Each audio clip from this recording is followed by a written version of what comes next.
In the dawn's like boots on the ground, the leaves crunch beneath as we head down. There's something about the woods and fall the beast that quietly heed the call.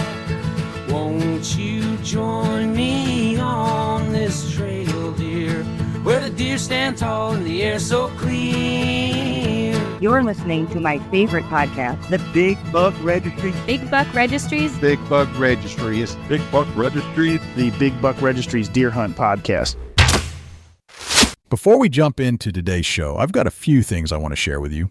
Big Buck Registry has built a set of free tools designed to help you time your hunts better. DeerMove gives you a daily deer movement forecast combining weather, pressure, temperature changes, moon phase if you toggle it in, your choice, daylight hours, and rut timing into a simple movement score. DeerMoon strips it down even further. A fast, moon phase only outlook for hunters who track lunar patterns. And when it comes to conditions, Deer Hunt Weather delivers a hunting-focused forecast with current conditions, weather alerts, hourly detail, and a 10-day outlook. No subscriptions, no clutter, just practical tools built by hunters for hunters. Free, simple, accurate, and all you need is a zip code. Check them all out at bigbuckregistry.com and be in the woods when the deer are on their feet. For Deer Hunter Weather, it's bigbuckregistry.com/deerhuntweather. For the deer movement prediction by weather factors, it's bigbuckregistry.com/deermove. And for the weather for the day, hour, and week visit, bigbuckregistry.com/weather. If you've got a story from this season, a hunt that meant something, a lesson learned, or just a moment you'll never forget, call 724-613-2825 and leave a voicemail. Or head over to bigbuckregistry.com/speakpipe and record it right from your phone. We share listener stories on upcoming episodes, and we'd love to include yours. And finally, a quick word about how this show keeps going. The Big Buck Registry runs on the value for value model. Listeners like you who find value in what we do and choose to return a little value back. If you'd like to support the show, visit bigbuckregistry.com/value. Every contribution helps us stay independent and keep these conversations alive. After a bit of a break, we're officially relaunching the interview series, and I couldn't think of a better guest to kick things off. Today, I'm joined by Ben Martin, the founder of the Hunt Regs app, a tool that's changing the way hunters navigate regulations and report poaching across the country. Ben's story is a really interesting one. He's a first-generation hunter who jumped into the world of public land hunting, made the same mistakes a lot of us have made, and instead of just dealing with it, he decided to fix it. What started as frustration with confusing rules turned into a full-scale platform that not only helps hunters stay legal, but also gives game wardens better tools to catch violators and protect wildlife.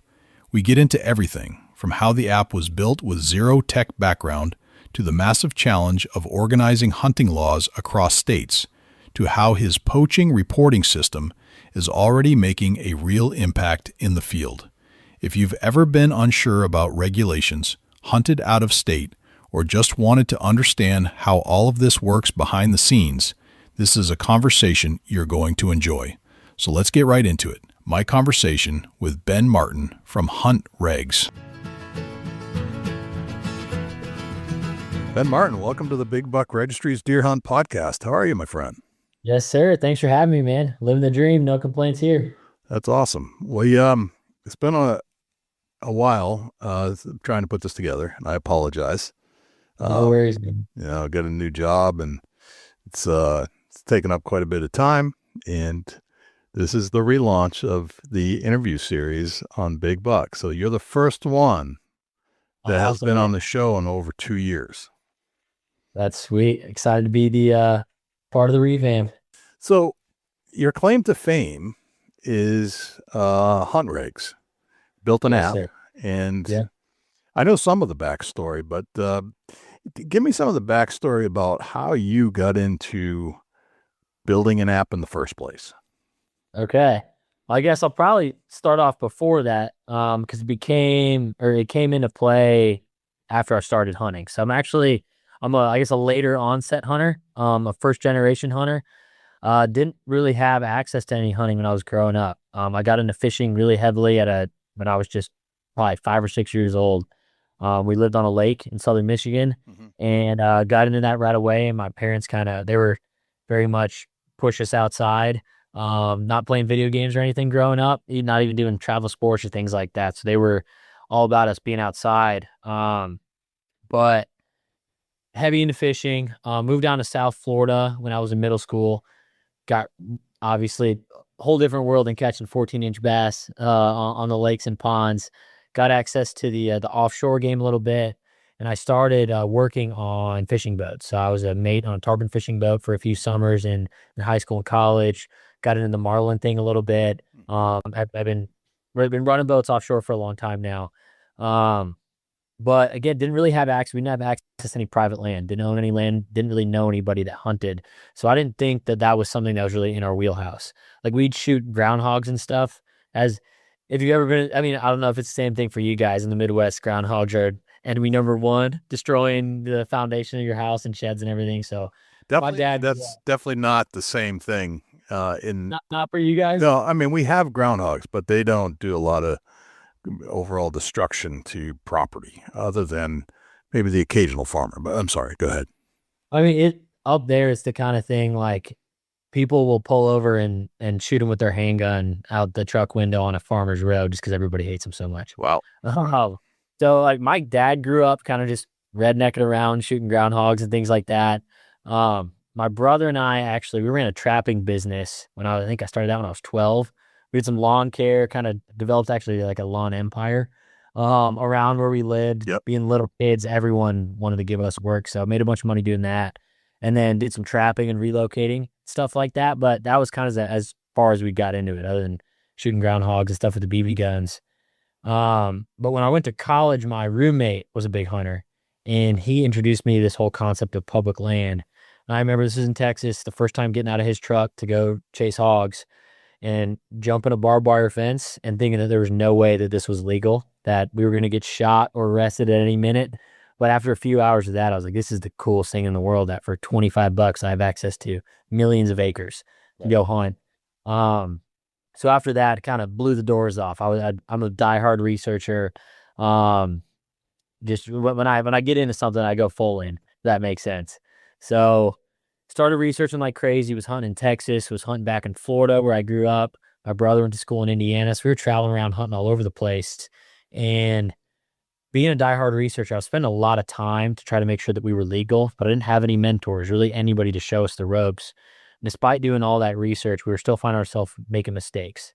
Not that we weren't shooting deer out of season or anything like that, but we'd show up, be rifle season for statewide, show up at a piece of public, and there's all these archery only signs. Be like, where does it say that?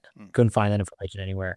Remember, I passed on a lot of deer, a lot of does, because I wanted to kill a buck with my bow, my first deer, and didn't realize that in Michigan, you can go buy a $5 doe tag every day of the season until the quota's up. So I could have killed 30 does if I wanted to. Right. So missing out on opportunities, and just kind of being uneasy about getting on public land, and then hunting all these different states really early on. Obviously, everything is totally different, especially you go from the South to the Midwest, out West. It's a totally different structure, different license types. So I thought that there had to be a better way to do this. I'm doing all this research.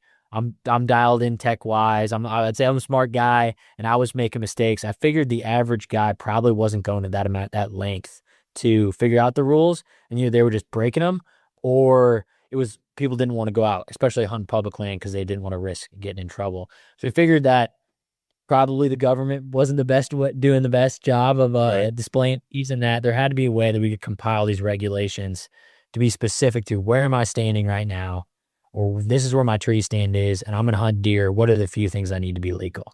So that's what we did. We set out to compile everything and make it as user-friendly as possible. Gotcha. So what year was this? This would have been 2022. I graduated school in 2021 and had another job lined up, but it was heavy COVID. I was going to do like another hunting tech deal. That fell through, so I decided to go full bore. My brother and I had this idea for a couple of years and messed around with it a little bit, done a little bit of work, but hadn't gone full into it. So that would have been, I think I went full time 2022. Okay. So where does your tech background come from? I mean, not you. I've tried to write apps before. Yeah. And I wrote, a basic one back in the 80s when we were first learning how to code anything, period. But it was like a calculation of the most basic calculation you could do. Yeah. Today, we have some help with AI and that can help you produce these things, but it sounds like that even predates that. So how do you go from, tarpon fishing on a boat to building an app? That's a whole different ballgame. Yeah. So I actually have zero tech background. Okay. I have a business degree and an environmental studies degree. So I was more on that side of things. Thought I might go do something finance related, or kind of later on in college, I wanted to do something wildlife related. That's where my passion was. So I was working for like fisheries research places, after tarpon fishing, and even before tarpon fishing, sometimes internship wise, working for like more like had research organizations. Not a whole lot of money in that, and fishing and hunting is expensive. Not to say that I'm not money driven, but that wasn't the path for me at that time.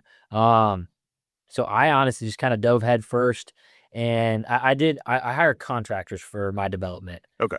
My kind of thought process. I'm lucky that I've worked for a lot of really good serial entrepreneurs over the summers. I've worked since I was 12, so I've made great connections with guys that I've all on my advisory board now. So I'm definitely lucky in the sense where I have like a killer marketing guy that's retired now, but like worked for huge companies. I can call him, hey, I have a marketing question. Same thing with all those arenas. So I'm really lucky in that sense, but didn't have anybody on the tech side to start out. So I went on Upwork, which is just like a marketplace for development, and hired people. And that went horribly to start off. It's managing a tech or a software development project is very different than like building a house. It's like you're building a house, you see the foundation get poured, you see the studs go up in the drywall, you kind of know if what you're paying for is happening. But with tech, especially if you don't know how to read code or really know anything that's going on, just out in the ether. So they can tell you things are happening, but you just have to trust them. So I went cheap when I started out and had no experience, and ended up just kind of wasting some money, which at the time I felt like was a lot of money in the grand scheme of things for software development. Wasn't hardly anything, but that went poorly. I was then able to I'm not afraid to ask people for help. So I was calling everybody I knew that might know somebody. Through the fourth separation, I was able to get in contact with a guy that had managed these kinds of projects before. He helped me interview some contractors, taught me how to interview people. I was like, I want to know, I don't want you to do it for me. I want to learn how to do this. What is the right process? He gave me a couple books to read on how to manage these kinds of things. I took some online courses, and then after a little while, I know enough to be dangerous now. I'm not writing lines of code, but I understand what's happening. Okay. And especially early on, I'd hire developers and say, I want you to walk me through this process. Why did we do this? So I understand the processes. I understand all the connections. I understand what's happening. And I know enough now that when we run into a problem, a lot of times I can troubleshoot it. I'm not writing the code, but I can say, we try this. And then really, I've always been of the mindset of hire people that are really good, just let them do their job, trust their judgment. So I did that, and I have guys now that have worked with me for years they're invested. It's kind of their baby too. Okay. And I'll let them do their thing. I'm the project manager still. I'm the CEO and the development project manager, so it's wearing a lot of hats. But that's where we're at now. Things are running really smoothly, and now obviously with AI, there's so much other stuff that I can kind of do on my own as far as a website development and deals like that I can then push to them to kind of take the load off. Okay. Of them. What were some of the nightmare examples that you bumped into trying to trust in others with your baby, so to speak? I started off with offshore developers. So guys first guys I worked with were in India, and I paid them money and didn't really get anything back. Like, oh, this is coming, or I'd see front-facing stuff and none of it worked. And then hired a dude out of the Netherlands, and he was always blaming issues on me. rather than taking responsibility for things. And I didn't know any better. So I'm spending money, running into issues there. So really just, I burned money and wasted a lot of time with poor developers that I didn't trust. So that's when, after that, I decided I need to learn what this process is. We're going to slow things down. I need to find someone or multiple people that can teach me how to do this. Okay. So that never happens again. I don't like if someone's putting something over on me, especially if I'm burning capital. Yeah, nobody likes that. Capital. Right. Yeah. So I was like, rather, I'll just learn how to do it myself, at least how to manage it, not writing the lines of code, but learn how this works. That'll never happen again. So I'd say that those are probably the biggest issues. The other thing is you have no idea how much time and money goes into development work, especially like you think simple things, something that's a simple feature or a simple process, like a discount code, for example. You think that's a very easy thing. Apple makes it super easy. Android is a nightmare. You have to build the whole thing yourself. It's like that's something I dealt with recently. Our Android codes weren't working. The ones that they had set up, so we had to build a whole process ourselves. So things like that, just learning experiences cost a lot more than you think, takes a lot more time to do things than you would think, and then just not having the right people working for me. Okay. But now I have killers that are awesome. They're invested. They do a great job. And like, I get an invoice and I don't even need to read the itemization. I just know that they're doing the right thing, which is great. That's the goal, is to have people that you can trust working for you. Gotcha. And the people you have working for you now, are they local, or are they people still overseas kind of thing, or? Everybody's domestic now. I'm not allowed to use, because I have so much government work. I can't have offshore guys. Okay. I had guys out of Hong Kong for a little while early on, and they were awesome. Like they don't sleep. I don't think they're working 23 hours a day. I believe that. They cost half as much and they're super invested. Like I wish I could still be working with those guys too, because they were awesome. And I have great relationships with dudes out of Hong Kong. But I can't work with them anymore because of the government stuff, unfortunately. Okay. Even that.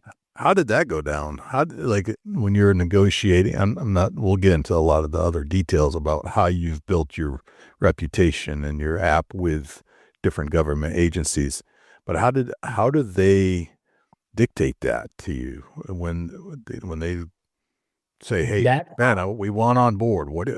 But we can't have these Chinese coders involved. It came about, it was right when all the tariff thing started happening. Okay.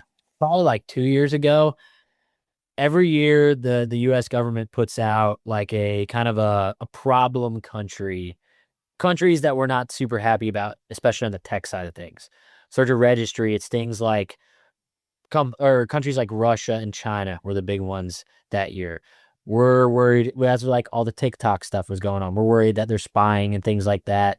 So it was like a state and honestly federal mandate. A lot of times, if you're doing anything government related, you can't work with those types of countries, because you might have a great Chinese developer, but the government, they find out you're working with a U.S. company on a government project, they will go force them to do malicious things.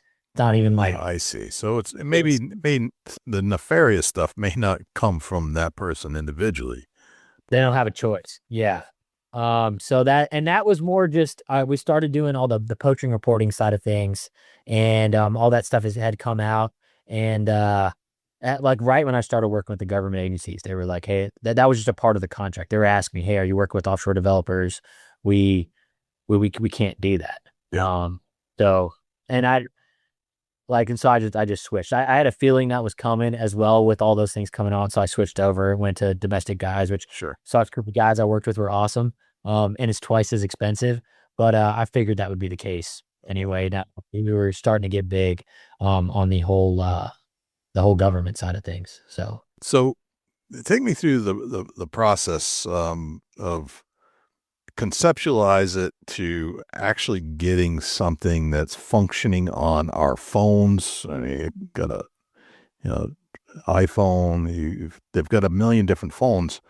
How do you curtail it to work on every device that you want? You have a website, I assume. You have the phone. Yeah. Walk me through that process. It depends how you build it. So you can build an app to where you push out one, they call it a build, like a release is a build that will work on both iPhone and Android. Or you can make it where they're specific to each one and they're supposed to have a little bit better kind of usability. The user experience is a little bit better. But then you're building two separate apps. So it's twice the amount of cost. Once you have your foundation there, it's not as bad, but you're managing two different platforms. You then have a back end environment, which I think about it as kind of the brain of the operation. Like your phone is your body. The back end is the brain that's deciding how everything works. When you hit a button, this is where it's pulling that information from. This is the next screen that you see. Sorry, I'm getting a call. You need to grab it. Sorry? Do you need to grab it? No. Oh, okay. I don't know what it was. CDC keeps calling me because I'm living in Georgia for whatever reason. But Right.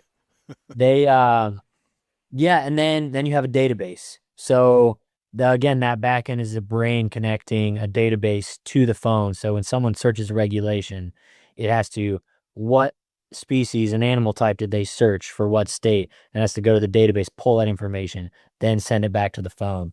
So you can build something that you can click through on your phone pretty quickly, but then getting it to connect to all these other things is where it starts getting more complicated. And then when you're pulling in third-party information, it's like, well, I'm sure we'll get into the journaling aspect soon, but I have all kinds of third-party like weather data that I'm pulling in. So that has to happen based on an input that comes in on that the user gives you. It has to be saved to the local device, pulls information from a third party, and then uploaded to the cloud. Then they have to be able to go back and look up that information, have it come back to them. So I guess that's probably the simplest way or shortest way I could explain. Okay. I understand it because I've built some of my own stuff for the Big Buck Registry. And I'm kind of new to the game, but I've picked up a lot of the terminology and the keywords of what you just said. I'm actually following what you're saying. So yeah, I get it, which is crazy that I actually followed that, but that's pretty cool. So you basically, every state had their little booklet. They still do. They have the flyers. State of New Hampshire had a booklet like this big. It was like not even 6 inches wide.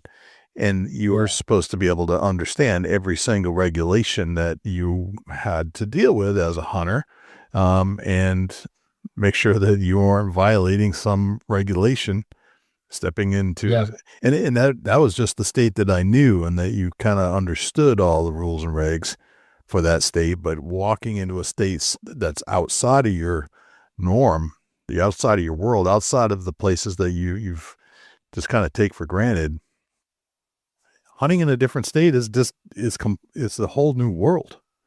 You'd think it'd be simple, but there are rules that are different in states that you would think would be commonplace in every state. And I'm supposed to look it up in this booklet when I'm excited to go hunting, and I have to find it on a certain page, and I have to read the whole thing. That's not necessarily easy to do. So this is that was the problem. That was the problem. You decided this is a problem. I need to fix this. So you're dealing with a lot of data. How do you grab all that stuff from a state you're working with and get it into a format that's usable in an app? So it's a ton of work, and especially like looking at New Hampshire, like we just updated the spring turkey regs for New Hampshire. Y'all's regs are probably as simple as it gets in terms of private versus public land. Right. Like all of your public land areas mirror the statewide regulations. In the Southeast, for example, every single public land area has different regulations from each other and different from the private land. Wow. From the general statewide. So especially down here, like I might hunt 3 or 4 different WMAs in a week. And I always give this example, especially late season. There might be a place where I'll go rifle hunt in the morning, and it's quality buck only. So that should be 4 points on a side, no does, but it's rifle hunting. And then I could drive 2 miles down the road. It's archery only, and brown it's down. Yeah. I could be hunting that in the same day. So it's where it even gets more complex. And a lot of the Southeast is that way. So, I mean, yeah, the amount of information, I mean, I would be surprised if I have less than 1 million line items of regulations in the database right now. It might be like 600,000. In total for everything, every state, or just this one state. That's probably, I think I have 20 states with the regulations right now. Let me see. I can tell you. Oh, I don't have a total. I have 392,000 seasons, 210,000 restrictions, 108,000 limits, 160,000 permissions, which are like license types. Okay. Or permits. And 73,000 different regulations. So that's like a season with everything that's associated to it. Okay. So tell me about the reception that you've been getting from states. You built this fantastic app, and it's great for you, but you need to get it in the hands of users and in the hands of state agencies so that they can marry it and sell it and get it out to the hunters in their states, out-of-staters, in-staters. But you started with an idea, and you need to bring it to somebody to use. So I guess you could bring it to the hunters, but I would imagine the states would say, "Hey, you're bringing on all of our regulations. We have say in this too." So where does that all begin? So the regulations are actually all public. That's all public information. It's in like the state legislative code. So all that's open to the public. They don't own that. My goal starting off, like the hunting industry, fishing industry, it's all super saturated as far as marketing goes. It's an expensive industry to break into, especially when you have all these large, like you have like a Mossy Oak or all those giant companies are putting a lot of ad dollars into advertising. So when I started off, when we were at a relatively low budget, my thought process was if I can go partner with state agencies and they can be my marketers, that would be a better way for me to do it. I can reach 100% of the target audience in that state. So that's what we went to do. And it took a long time with being a young guy, small company. It was very difficult to get the first state agency contract. Yeah. So it was the kind of thing where, and it started off, I was at NWTF wearing a suit with my brother. We were just going around talking. Like a suit and tie, like a dress up. Suit and tie. Oh, yeah. Wow. Okay. And that's how I met Wayne. I was talking with the guys at the Ohio booth, and they started pointing at him, and Wayne was like, "Oh, what are these young guys wearing suits for?" We hit it off, kept up, and then I partnered with International Wildlife Crime Stoppers, and Wayne's been huge. Wayne was my foot in the door for really everything to start. Okay. So I did tons of thanks to Wayne. He's been awesome, and we're great buddies. Just for those that are listening, we're talking about Wayne Saunders. Yes. Has the Warden's Watch podcast, former lieutenant, state of New Hampshire. It has some crazy wild stories of him as a young warden going back and he's been on our show. We've told the whole stories. If you want to go back and listen to that, if you're listening to the show now and you want to hear all about Wayne Saunders, we cover a lot in the Wayne Saunders thing. But Wayne's a good buddy of mine, and he introduced us to each other. And I can't say enough about Wayne. You're absolutely right. So, so tell me more about Wayne introducing you and setting the stage. Yeah, so I met Wayne, and we didn't have anything yet. I don't even think the app worked. I don't think it was on the App Store or anything, but I was selling the idea, so to speak, what could be. I'm very much I believe I can do anything. I mean, if you can set your mind to it and you can get someone to give you the money to build it, then I can make it happen. So he said, "Oh, well," I was explaining the regulations. He said, "Well, where do you report a poacher?" I was like, "We don't have anywhere in that." He says, "Is that something you can do?" I said, "Absolutely." So we started talking about that and kept up, and he invited me. I met with the International Wildlife Crime Stoppers Board, who he's the director for, and kind of pitched this idea to them. They were all about it. Partner with them. And with that So International Wildlife Crime Stoppers, it's a group. They have representatives from, I don't know, it's like 40 states now. And then they come together to try to solve poaching issues. What are strategies that Florida is using, and they share it with everybody. To Oklahoma, what are some tough cases they had? What are some laws that they're struggling with that are hurting their ability to prosecute, things like that. And Wayne had come to me and said, there's no poaching reporting system or software that is custom to wildlife crimes. There was one that was for they did it for all law enforcement. So like local police and things like, organizations like that used it. There's nothing specific to wildlife crimes. And Wayne had been introducing me to some of the state agencies, and I've been cold calling and things like that. And no one was ready to jump on the regulation side of things. But he came to me, said there's really a need for the poaching reporting side. And I went to their conference, and everybody was talking about how expensive this software was and that it wasn't working for them. They wanted something different. So I said, I'll do it. I'll do it for free. Originally, they put together a board and said, can you help us build our own app? I explained how expensive and time consuming and how much work that was. And they're like, hey, it's not feasible. We don't have that in our budget. I said, well, I'll just do it for you guys for free. I'll build it. So we put together a committee of game wardens from around the country. I said, in your wildest dreams, what would this look like? And we built it. So that was kind of my foot in the door with the state agencies. I saw that there was a need there that I could pretty easily fill based on all the georeferencing. My journal in the app is pretty much, it's just a form with georeferencing in it. Figured I could copy that across to a poaching reporting thing and then offer them that service, just better quality information instantly. So we started doing that. Georgia was the first one to jump, and their Colonel Mike England, I'm now good friends with now. He was the first one to kind of give me a chance, a Wayne introduction. And after that one, I'd take the customer service side of things really, really seriously. So, which I think just in today's day and age, it doesn't seem like anybody wants to do their job with a smile on their face. And if there's any inconvenience, you know what I mean? You always have to pay the extra $1 or wait until January 1st to get a change. And I decided I wasn't going to do that. I wasn't as concerned about the bottom line. I wanted to do a really good job for the state agencies. So my kind of selling point was, if you want this to look different, if you have a new idea or something needs to change, call me and I'll do it in 24 hours. So Georgia got on board.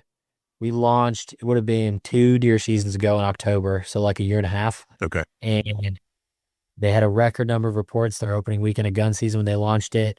Record number of reports that season. I believe it was a record. And I just knocked the ball out of the park for them. Did a really good job. They were super happy with it. And then word kind of started traveling, both with Wayne, the Georgia guys were talking to other states. And then we got, I want to say South Carolina was the second state. Also IWC, Wayne introduction. And then it was kind of spread like wildfire from there. We got Maine on board. And then states started, once I did a good job there and I proved that I was a legitimate company and could do what they wanted, and really separated myself from the other software companies in this space with my customer service, they started asking me to do a lot more. Okay. And then they started getting interested in the regulation side of things, that because I could hack it, the app worked, the whole database worked, because I built all this auto dispatching. I don't know how much you want to get into that, but I definitely want to hear more about all the dispatching, because I know we were in New Hampshire, because I'm a director on Operation Game Thief. Okay. Yeah. OGT. I'm wearing the hat, as you can see. Yeah. We started out with basically there was a system that was working kind of, but it didn't filter. Yeah. That's what I've heard from the wardens, is that you'd get domestic cases in there and things that had nothing to do with wildlife crimes. So you had to like accept all of it or accept none of it. Yeah. And that wasn't working. And then from what I hear is that you came on board, and one of the requests was that you could add a poaching system built in into your app, and along with the regulations that we all need as hunters, but that the catch was that you built this really fancy well thought out, well filtered system that would then send out to the wardens or the commissions or whoever it was. But then we're going to get into that. But that was the catch, is that, okay, got a great piece here, but we need something to report a poacher. Yeah. Let's talk about all that. Yeah, and I started leading with the poaching reporting side of things, and then I'd sprinkle in the regulation side afterwards. Interesting. All right, so it's kind of the reverse. Because every state needs the regs, but they don't know they need the regs right off the bat. Yeah. There is a brochure. Things have been done that way for the last 50 years. Right. The poaching reporting, there absolutely was the need, and they were trying to figure out a way to do that better. So I would lead with the poaching reporting side of things. Once the state recognizes that I'm legitimate and I can do everything that I'm saying, the regulations make a lot of sense. And honestly, the hardest part for all the state agency things is if I can get on the phone, we're usually in good shape. If I can get on a 30-minute Zoom call and I can show them how it works, they're like, this makes perfect sense. But that's the hardest part. So, I mean, there are a lot of states that I've got. New Hampshire was not this way. I was, like I said, I'm persistent. I'm not afraid to call people and ask. I would call people, state representatives, contacts I'd get 2 or 3 times a week for months, 2 or 3 emails a week for months. And hey, it's Ben Martin. I just following up with you. Don't know if you got my previous messages. And that's not, I'm not like talking down on them at all whatsoever. I understand everybody's super busy. You're getting paid to do you're getting paid half as much to do twice the amount of work. So I get it. I'm an extracurricular. I'm creating more work for them. But I mean, honestly, with that, it was so hard to get in the door. That's a competitive advantage for me now. Now that I'm in, and I know I have the relationships. It was hard to start the relationships, but now I think I've proven myself, and the app has proven itself that the relationships are more concrete now. So did they went to you and said, we don't, and this was maybe part of Wayne's thing, is that they said that we don't have the ideal poacher reporting system that we want. So not a single state came to me. I all went to them and said, this is a better option than what you currently have. I see. Can I show it to you? Gotcha. All right. So I think the only state that's come to me is Colorado, and they're the most recent ones to get on board. Okay. But I knew their head of OGT for the last 3 years through IWC. Yeah. And it was just their last conference was just in Colorado. So I presented their guys, a lot of their chiefs were there. So that's probably where that happened. But no, every state I've had to go after. Okay. All right. So boots on the ground, you're calling. Yeah. They're telling you 100 times, no, we're not interested in the congressman or whoever you were talking to. And they're like, why'd you call again? I told you last time. And you said, well, I thought you might have changed your mind. Yeah. Right. And it's not even that people weren't interested. A lot of times it's just hard to get guys on the phone just to get the conversation started. But once I do, and I think this helps too, but like I'm a huge hunter and fisherman. Yeah. So most of the time I'm bullshitting with them about hunting. Yeah. 2 hours down the line, they're like, oh, are you familiar with what the app does? It's like I try to go to as many of these conferences as I can, and I sponsor hospitality nights, like beer nights and things like that. And I just go and talk with guys.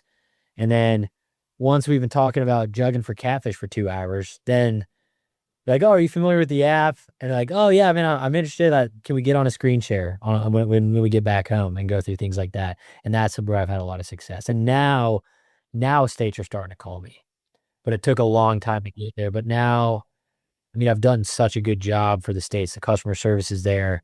They're getting better quality reports. They're making arrests from these reports, writing tickets. And then the regulations are just, I mean, it's the best possible system out there right now. Now it's selling itself. I love the story, Ben.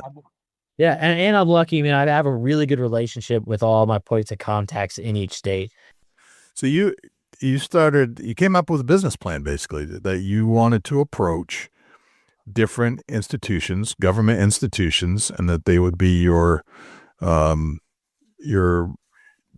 place that where you were going to launch your information, all your your app and they were going to sell it for you if you could get it to them. And they said, yeah, we're on board as long as you had the reporting piece for poaching built in. Yeah. And that was your catch.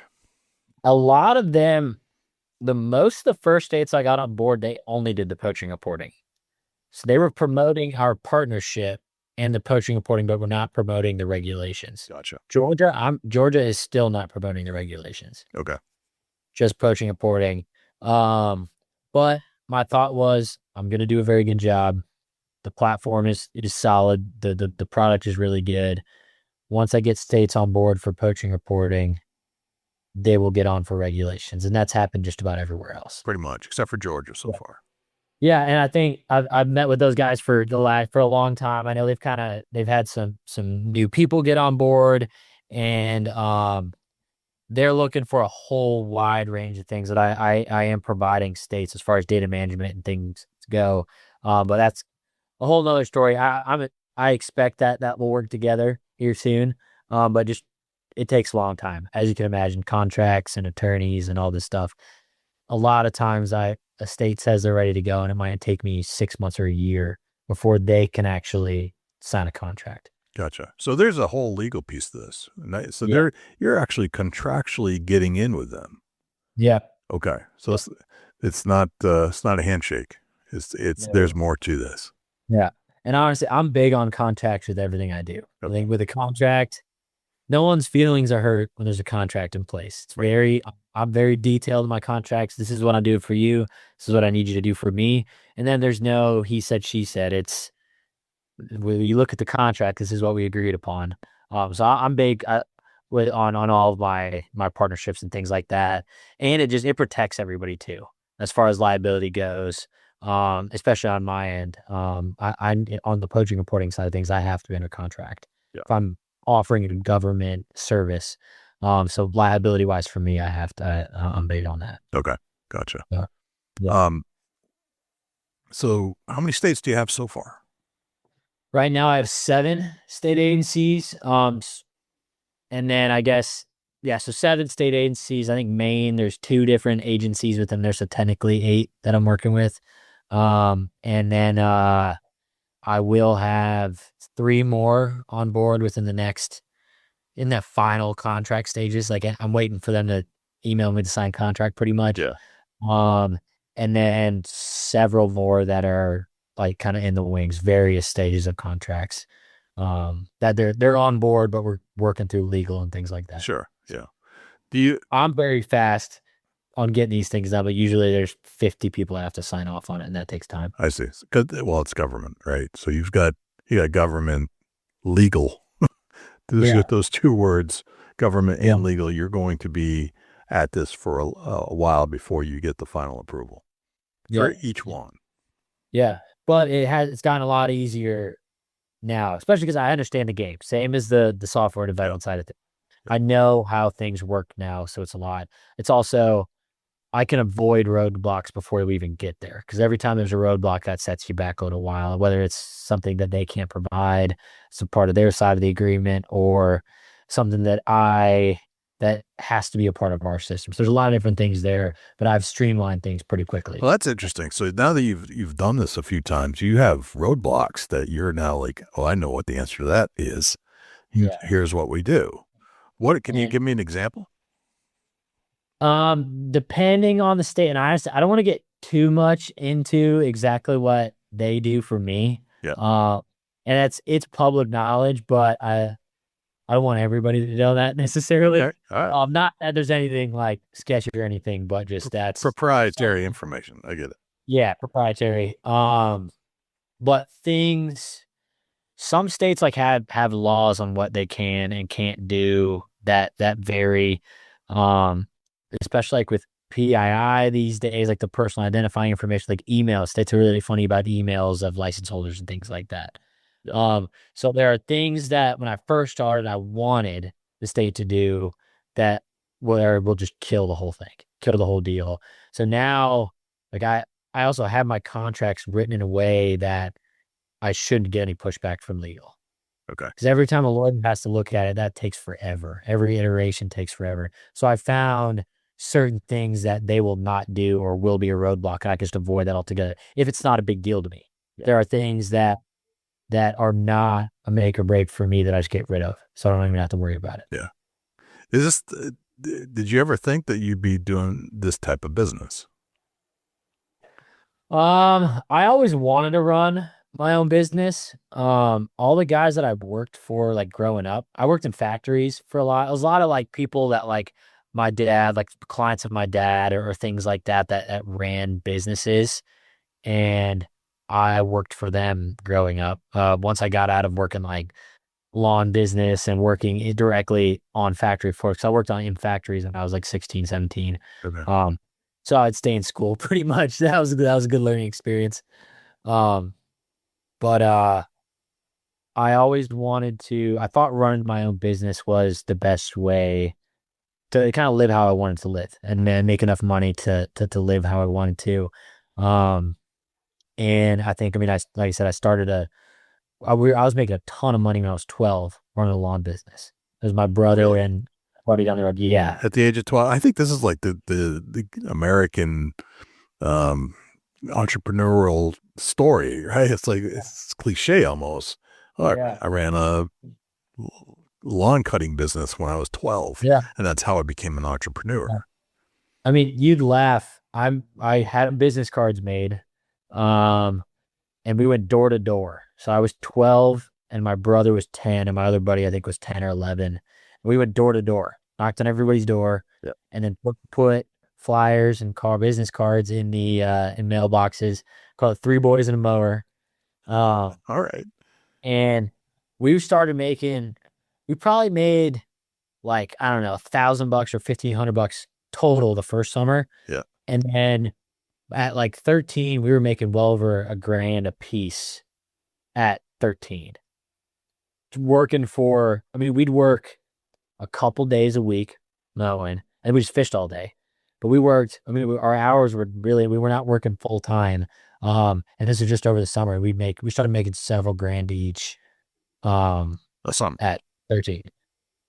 Oh, I had the nicest fishing stuff when I was 13, buying it all myself. That's amazing.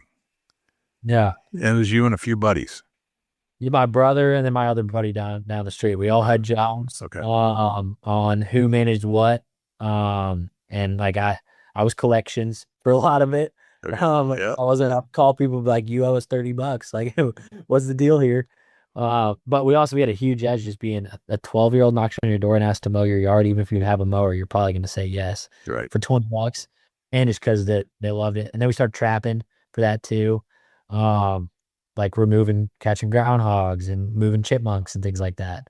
Really? Okay. And made money that way too. That's awesome.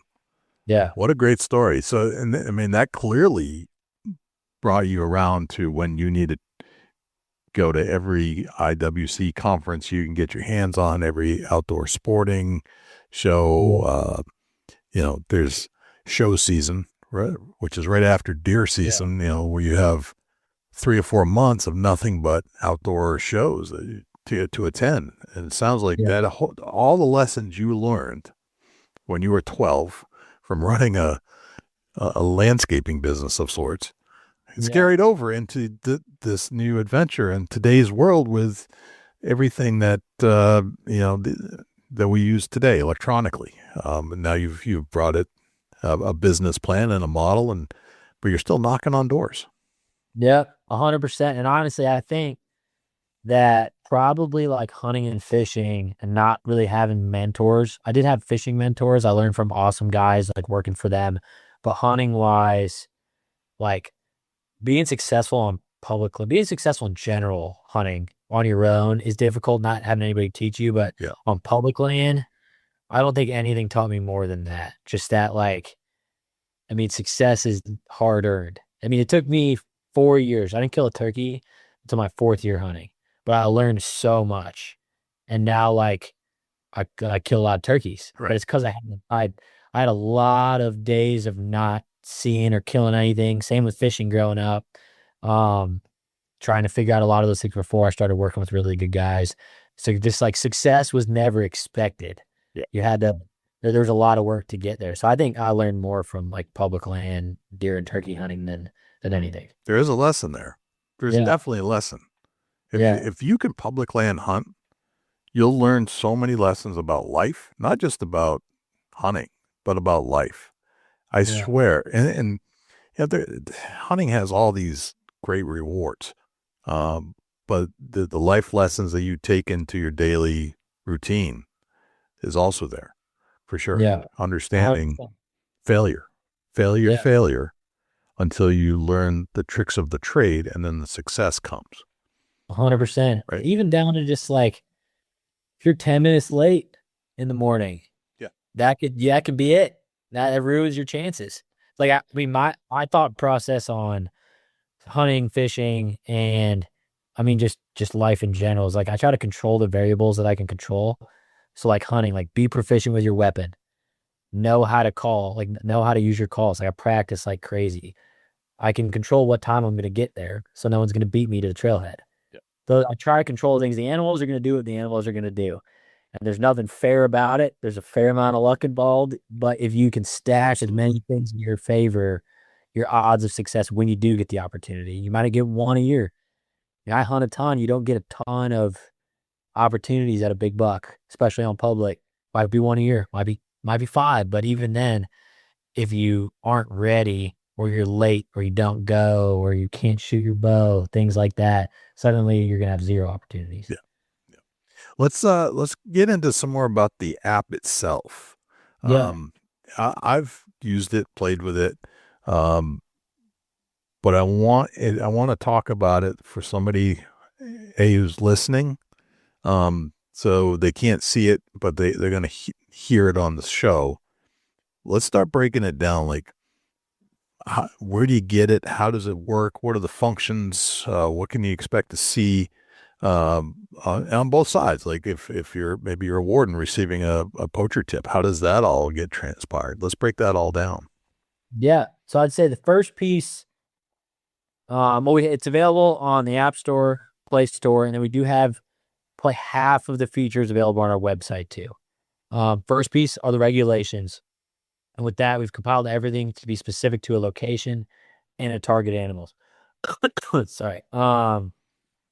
So you can either pick your state and then select a species. So this would be like deer and then an animal type, antlered deer versus antlerless deer. And then select from a list of all the public land areas for that state or any of the private land zones. So whether it's a statewide, like for New Hampshire turkey, or if you're in Florida, there's a north zone and a south zone. So you can pick between those. It'll give you, and we're focusing on the things you need on a day-to-day. So we're staying away from like a bow has to be 40 pound draw weight or heavier, or the muzzle loader has to be 30 caliber or larger. We're trying to stay away from that monotony and the thing that makes that super fat book where you can't understand what you're looking for. Yeah.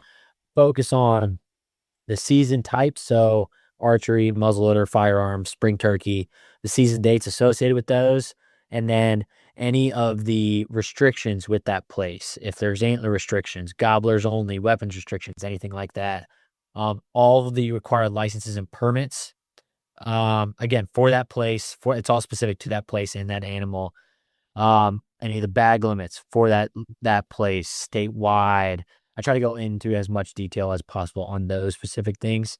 And then I'll go through everything in fine detail and add any weird notes. If there's things that, if you're not from that state or you're not familiar with that area, that'll trip you up.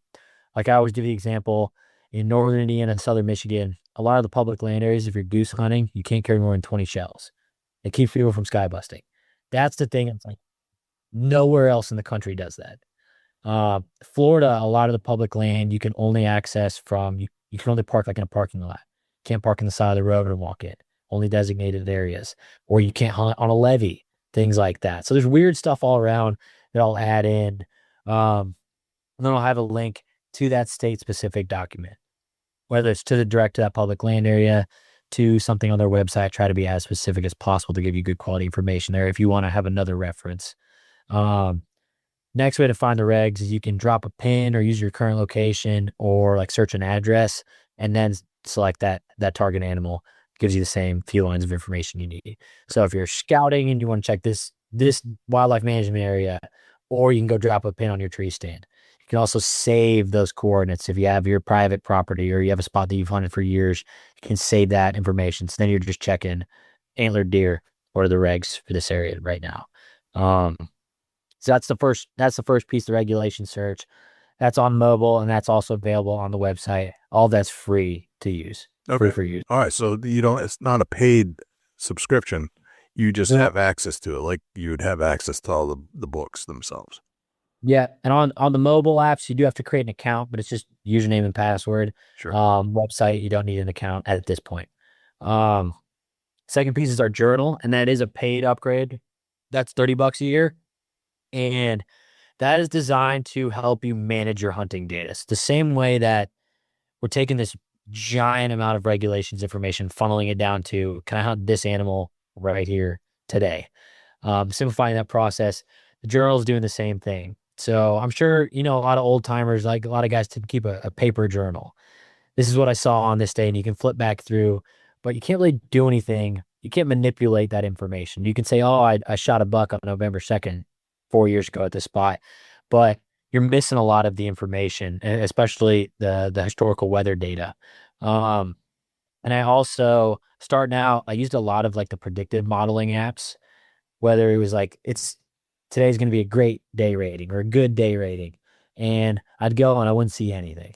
And then I run a lot of cameras. I'm a data guy. I'm running 50 plus cameras on public, and my cameras would be blowing up on a day with a bad day rating. And those are all based off of like radio colored deer on a 10,000 acre ranch or whatever. There's not as many variables in that environment, and it's not specific to the specific buck that I'm hunting, or this deer herd on this piece of public or this private land, whatever. So I found that those predictive models really did not work for my situation. So running all these cameras, I started using an Excel document and going to Weather Underground and pulling historical weather information. But even that, with a business degree, the Excel stuff was still complicated. Yeah. So I figured there has to be a better way that we can manipulate this information. So build a journal. With that, you put the date, time, location, what you saw or got on trail camera. Really big on the trail camera side of things. And you save that entry, and it saves all historical weather conditions for that time at that location. You can go 17 years in the past. So any old information you have, you can go in and plug in. You can download today and do kill pictures or trail camera pictures from 10 years ago. Saves all that in a standardized format so you can manipulate the information. You can filter it by a bunch of different variables, whether it's date ranges or wind direction or barometric pressure, specific target bucks, locations or camera sites, anything like that. You can do 100 different combinations of those variables. And I have a bunch of graphs and tables you can display those filtered entries on, and it makes the pattern super obvious. Okay. So and I found when I was testing everything, I would think I knew why the deer were doing what they're doing. And you get a picture of a big buck. It's like, great, how do I actually kill that thing now? And you get a couple of pictures, especially in a specific location or of a specific deer, suddenly things make a lot more sense. It's like, okay, I knew he was maybe using it on this wind, but I didn't understand why he was using it on this wind. We start getting a lot of data in there. The patterns are unbelievable. Like the things that I've learned about just deer behavior, especially on pressured areas, it's wild. Now, I'd say one example down here in Georgia, a lot of times it's difficult to get far from a road. There's a patchwork of roads all around the public land. Some places you can get a mile. Most places it's like 600 or 700 yards, which is great for access, but you can't outwork people walking wise to get away from the pressure. So a lot of times the deer are living 200 yards from a parking lot. Wow. They are only living in those spots. They move around a lot, and they will only be in those spots when the wind is blowing from the parking lot directly to their bed. And I have seen this countless times that it's when I'll get 10 pictures of a buck in the app and I'm looking at it. One example, there's a buck that was living on a reservoir, close to a lake, and he was 150 yards from where people park. And he was only in there I think I had I probably had 50 pictures of him. Only 2 times he was not in there when the wind was blowing to him and he was chasing a doe during the rut. every other time he would bed right there. There's a couple other bucks doing the same thing, but 150 yards, parking lots to the northeast, only in there on a northeast wind.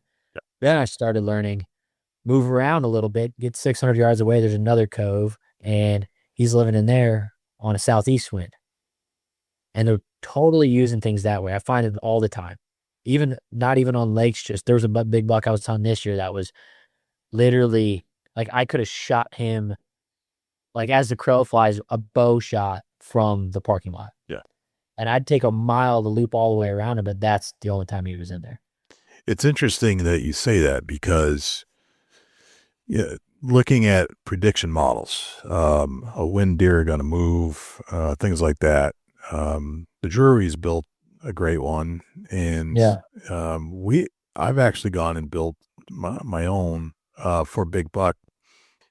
But when you're testing it out, you write the code, you think this is what it is, but then you go and you field test it. You actually have to get out and start working, and you start like when I hung with Wayne out in New York.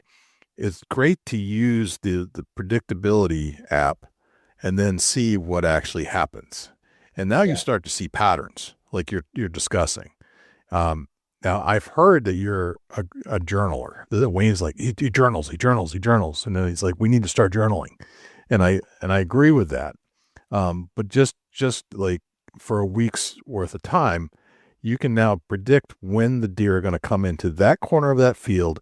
And because of the wind direction and because of the weather that's coming through. Yeah. They're not coming into that corner when the wind shifts from the other side. They're going to be on that corner. You can now start to see these patterns develop, and now you can take that information, take that app, know that it's working, and take it to other states because the deer do follow a pattern.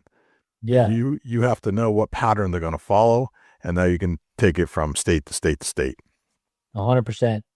And I do find like with the prediction type stuff, like when you have a cold front coming through, obviously the deer are going to move. As a general rule, they're more likely to see them, but that's only a small piece of the puzzle. Like if I can have a cold front lineup with with an existing pattern, then I'm feeling really dangerous. Yes. Because sometimes I don't believe in nocturnal deer. I think deer are up. They have to get up to eat multiple times throughout the day. Yeah. Big bucks. I had big bucks hitting scrapes at 1:00 in the afternoon in September. Yep. I don't believe in a nocturnal deer. Maybe on food or in a field or in a food plot, they'll be nocturnal. But at some point, that deer stand up. I hunt a lot of bedding. I like to get as close as possible. I'll hunt them off the ground and hear them cough when they stand up. So they are there in daylight. But it's it's not only when is he going to move, is he going to move at a time where I can actually kill him? Or is he bulletproof? There's that one spot, that block with the northeast wind, I could not get to him. Yep. And I used a boat to access, but that with the reservoirs, there are all these tree stumps. Like they flood the river. There's all these trees, and I could not get my boat in there quiet. I'd high side the boat on the trees. And then when I finally figured out how I was going to do it. They clear cut the whole place, and he wasn't there. Of course. So that's the only downside to the public land. And a lot of people say you can't pattern a public land deer, and I can show you factually with data it's not true.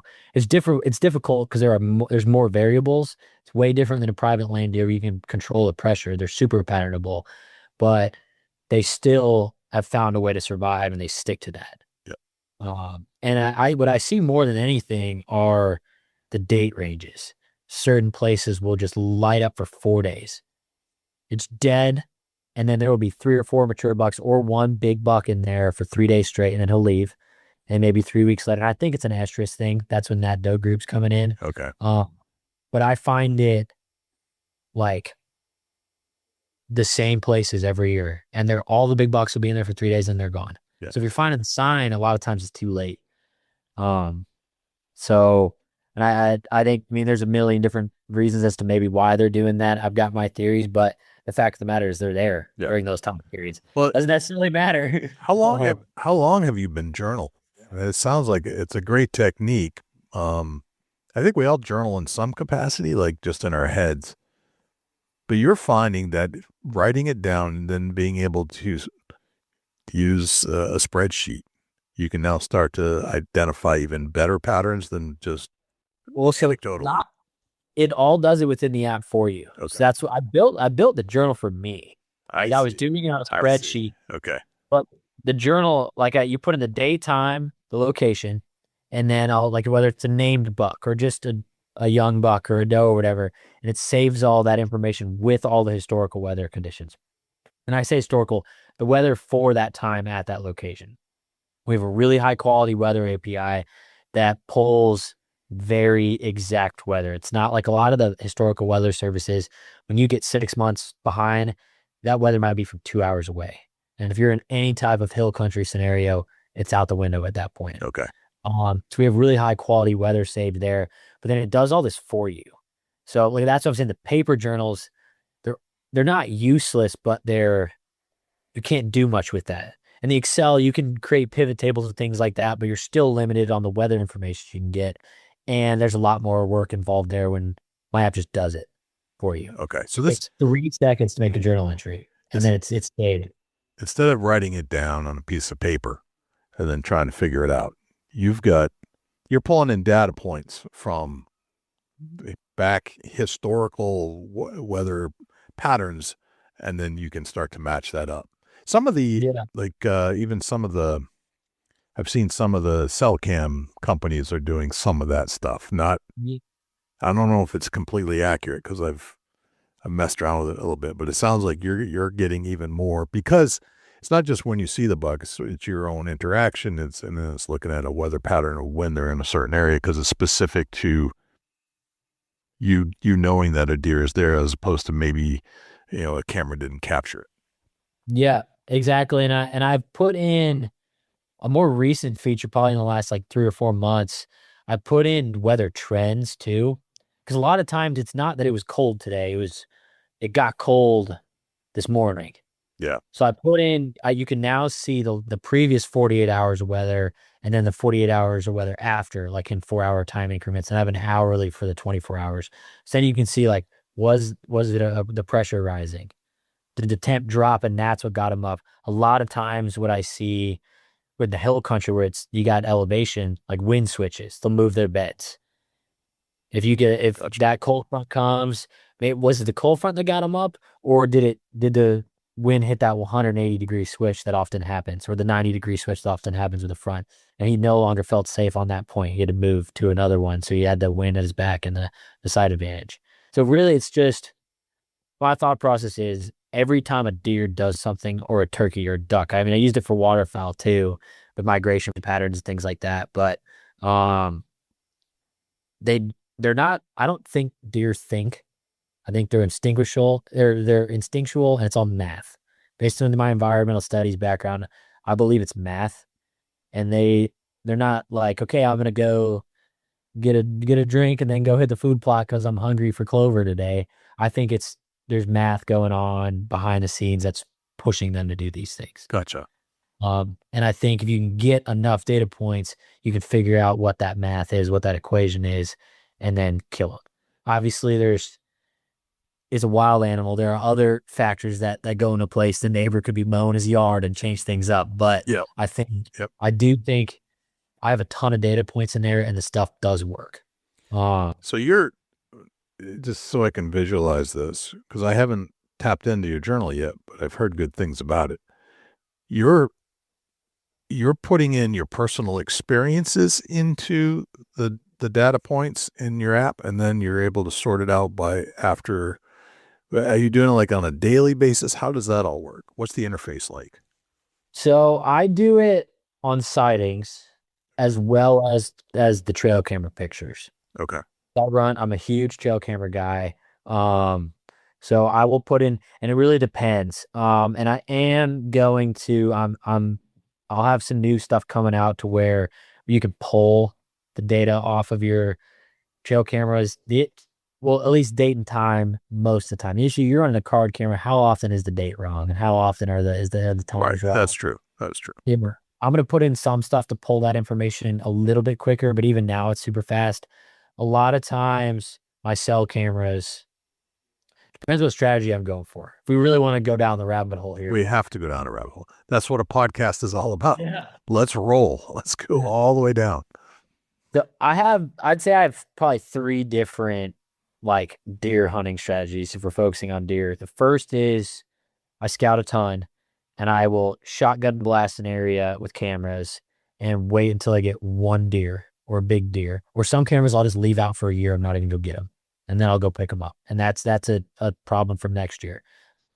On those types of cameras, I'm not breaking down that data until postseason. Or like I've got cameras that I put out in September I still haven't picked up. Got it. Okay. Praying that they actually run. Yeah. But then there are other scenarios where I'm running cell cameras maybe on a place that I already know that there's a big deer, and I'll be plugging in that information. Down here in the Southeast, we don't really have a lot of ag. So I don't see a huge shift a lot of the times. It's not like maybe in some places in the Midwest where they're really hitting beans heavy in September and they're in velvet. Okay. And then when those beans are gone, they're making a totally different shift to acorns or something like that. A lot of times, especially the old bucks, they are in the same place in July that they are in October, that they are in January. So if I find a big deer over the summer, I will start patterning him right away, mainly based on the wind conditions. Gotcha. And then if I don't kill him the next year, then I'm going into the historical stuff. But if I don't have historical data, I can't work with that. But if there's a huge deer I'm after, I'm focusing on the wind and then usually time of day, whether it's a morning or an evening. I really hate hunting, like targeting a deer in the morning, unless it's during the rut. But I just think a lot of times they're bedded early. Okay. I think it's difficult to get in there without bumping them. I've spooked too many giants 5 feet from my tree on the way in the morning because they were already there. Yeah. I'm mainly focusing on that wind direction. I've had success. There's one deer that I've hunted. It's gotten away from me too many times. It's a giant. So down here, I found him the year prior, a mile from where I almost killed him. Bumped him on the way in the morning. Had a great pattern on him on that leg spot. I hadn't totally figured out that spot yet, but had a pattern on him. Went in to kill him. Bumped him 5 feet from my tree. Walking in no headlamp. I got scared the shit out of me actually. Like he was like, I could have touched him when I spooked him. And sounded like a horse taking off. Huge deer. Yeah. And I bumped him and he left. Didn't find him. He was gone for the rest of that year. He moved like 2 miles south to another place. Started getting him on camera in velvet. And then I got a pattern on him very well up until I think it was October 18th. And that was our muzzleloader season. It was like end of the week of muzzleloader season. I needed a northwest wind to hunt him. First day I went in there to hunt him, I had him. There was 2 exit trails he typically takes. There's this weird little micro thermal hub off of a clear cut, and your wind would always suck in there in the last 30 minutes of light. Very difficult to hunt. So I hung way out, had the wind blowing my stuff out, and he came in, hit the scrapes that the camera was on. First time I hunted him, I had 3-4 months worth of data on him since velvet. I could hear him thrashing the tree, and he just didn't take the exit trail for whatever reason. I could see the tree moving. I just couldn't see it. 50 yards, couldn't shoot him with the muzzle loader. And that was based on a pattern I had on him. The first time I hunted him, he was there. And then maybe hunted him. I think I hunted him again and got closer that next day. But the next time I hunted him was maybe 2 times after that was in December and had him at 60 with the bow. And that was too far. It was really windy. All based on the pattern. Waited for the right conditions. Only hunted him 3 times, and 2 out of the 3 times he was there. Okay. Well, and that was a bad season type of data. Okay. So you're canvassing a spot that, let's say you get a sighting, or you think maybe it's just an intuition. Maybe you're just looking at a topo map. You're like, all right, that spot. And then you go in, maybe you get some sign, and you just canvass the place with cameras. Is that one of your go-tos? So I've started, I guess, pushing back a little bit. I got really pigeonholed into that deer. And I wasn't hunting him. I didn't want to hunt him unless the conditions were right. And then I'd have people be parked where I wanted to park. And I never want to wreck anybody's hunt, so I leave people alone. So after that, I didn't kill him, but I spent all my energy trying to kill that deer. So after that, I decided I was going to find 50 spots that had a big deer on them. Okay. So it doesn't matter if spot A through D has a truck parked there. I do think a lot of the times the deer don't leave. They can just tell when someone's there. Yeah. They've downwinded the parking lot. They navigate in a way that they're going to smell someone or see them or hear them if they're getting hunted, but they don't leave. I see that all the time where I'll have a dude walk by and stand in the scrape that my camera's on, and that big buck hits it 2 hours later after the guy walking out. I think they know. So I try to find 20 big bucks. And then if there's someone in my spot A, spot B, spot C, I don't care. I've got another one to go look at. And I had success with that 2 seasons ago. I was on spot E. I was going to hunt that big deer.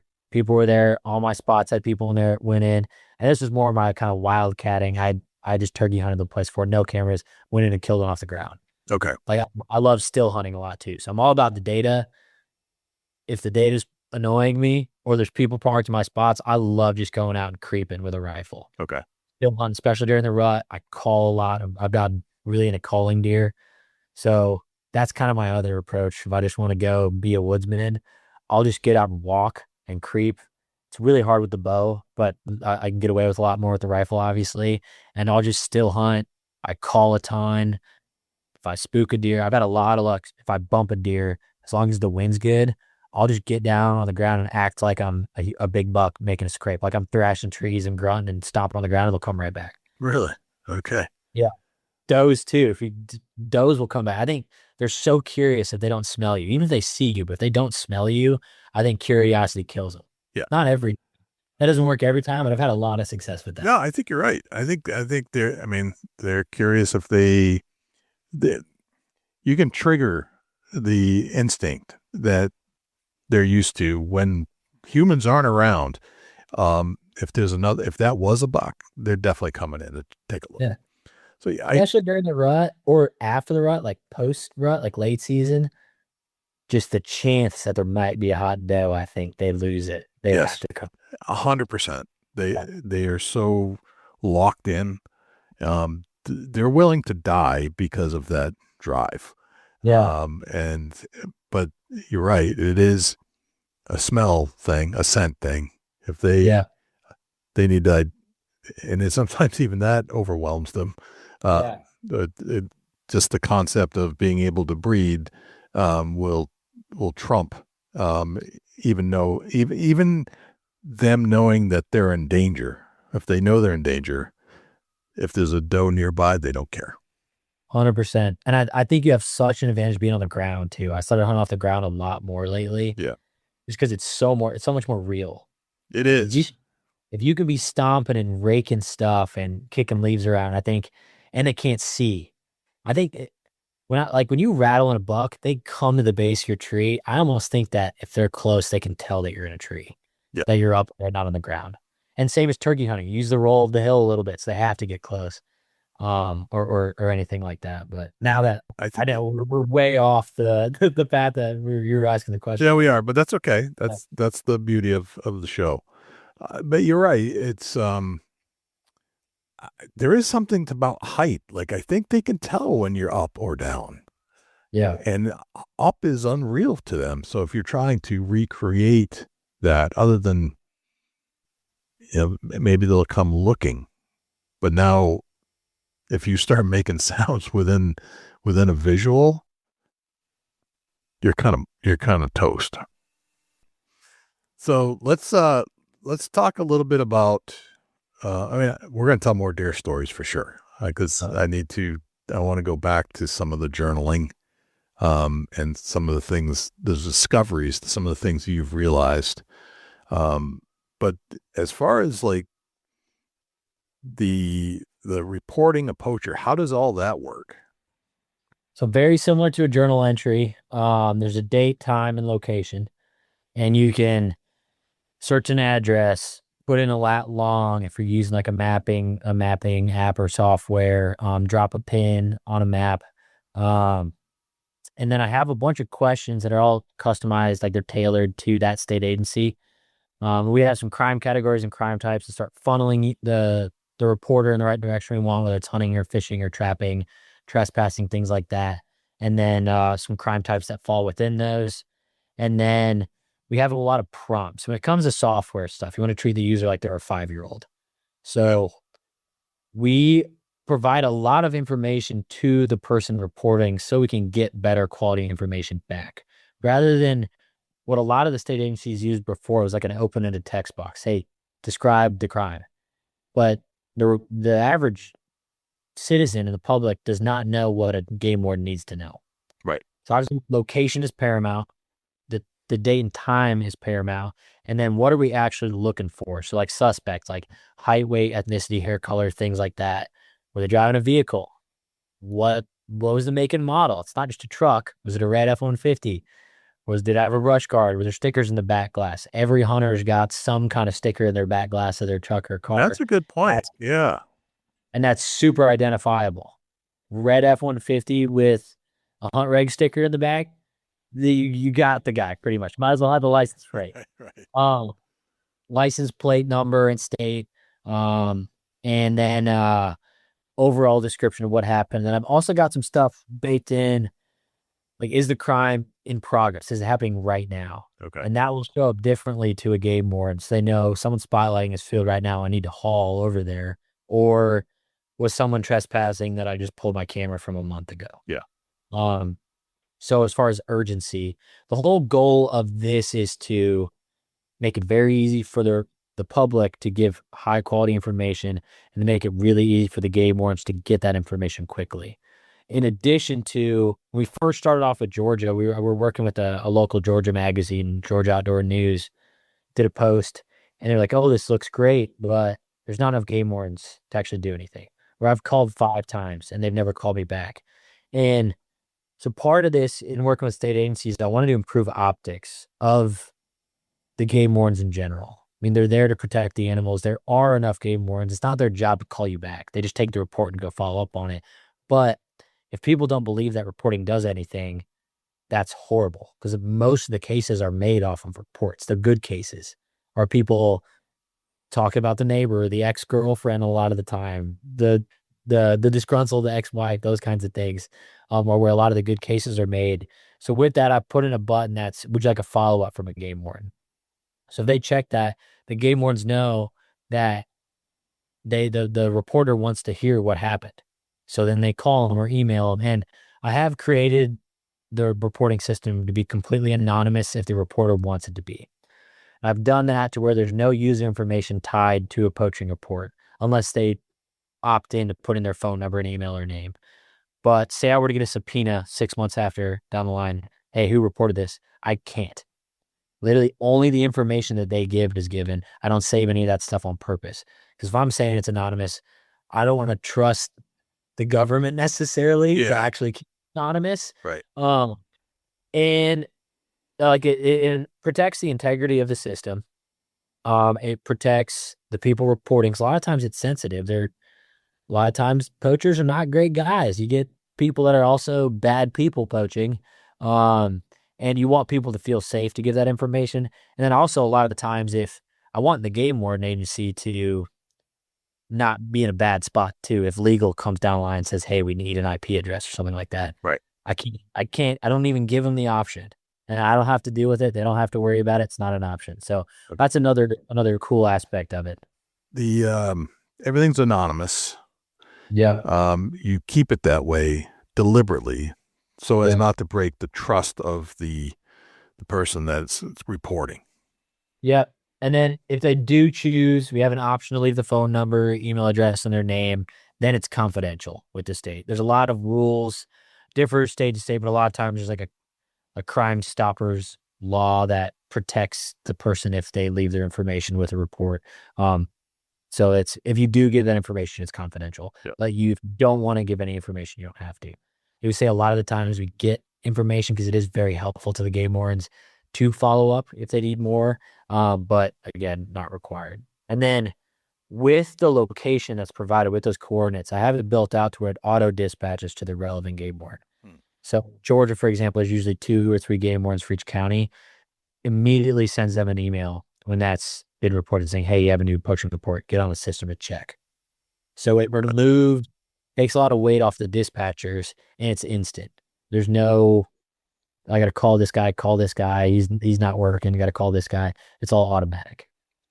That's great. So to remove the whole, it seems like it might even be faster. Oh, it's way faster. And then it takes, like, if the dispatchers are all on the phone taking the hotline calls, there's no delay.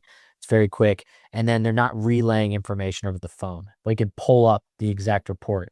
And then I didn't mention, there's pictures and videos too that you could send. So a lot of times we're getting trail camera pictures or videos of the dude trespassing or of the truck or someone spotlighting a field. So those pictures and videos are definitely go a long ways in helping actually catch the people. That's rather wild. than information off the phone. So any good success stories that you can attribute, or is that confidential as well? So I know there has been a lot of success stories. I don't know. I don't think I could share, and I don't have the details either. It's not my data. But I do, game wardens have been like, yes, we caught these guys because of this report. Yeah. I don't know if I'd be able to share anything. I don't know what the rules are on that, but it has been cool, especially now that we're getting more and more states on board. Yeah. It is work. They are catching guys directly from reports from the app. I've heard that. At the most recent dinner that we had for Operation Game Thief, the fundraiser, they did share a couple stories, and I think one of them was actually related to a report that originated with the Hunt Regs app.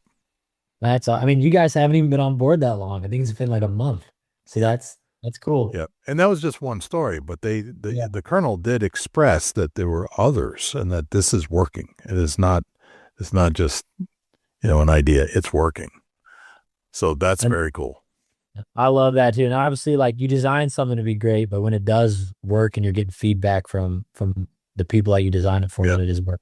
That's always cool. It's amazing that there wasn't something like this before, considering how long software has been out there for phones and online. I don't know how you just got into it's almost like you stumbled into it in a sense. But then realized that, whoa, I've got something here. There's a problem. There's a void. There's a gap. There's something missing here. I know how to fill it. I'm going to fill it. Yeah, exactly. I absolutely stumbled into it. And then I'm like an adapt or die kind of guy. I saw a need. This was an opportunity. I look at a problem's just an opportunity to prove yourself or make a change.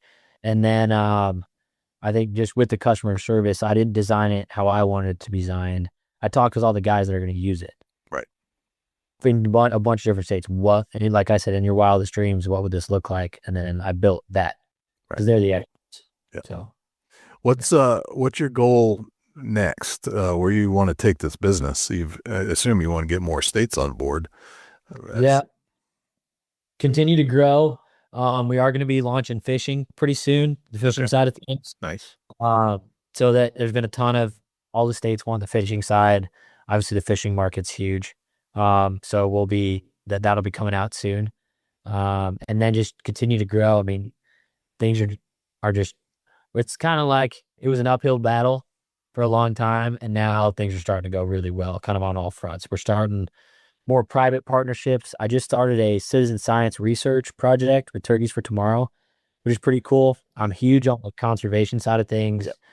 I really want to give back as much as I can. The company mission is to better the hunting community through technology. Yep. So I got connected with the Turkeys for Tomorrow guys. They want to do this research project. It's kind of like a predator prey study, how are poults surviving. It's very difficult to get accurate population data for anything, especially in the South. That's very true. It's different out west where it's so open you can see the entire elk herd.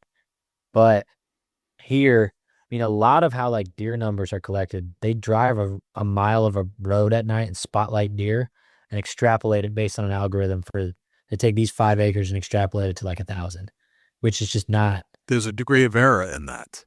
It's 100% degree of error, I feel. Yeah.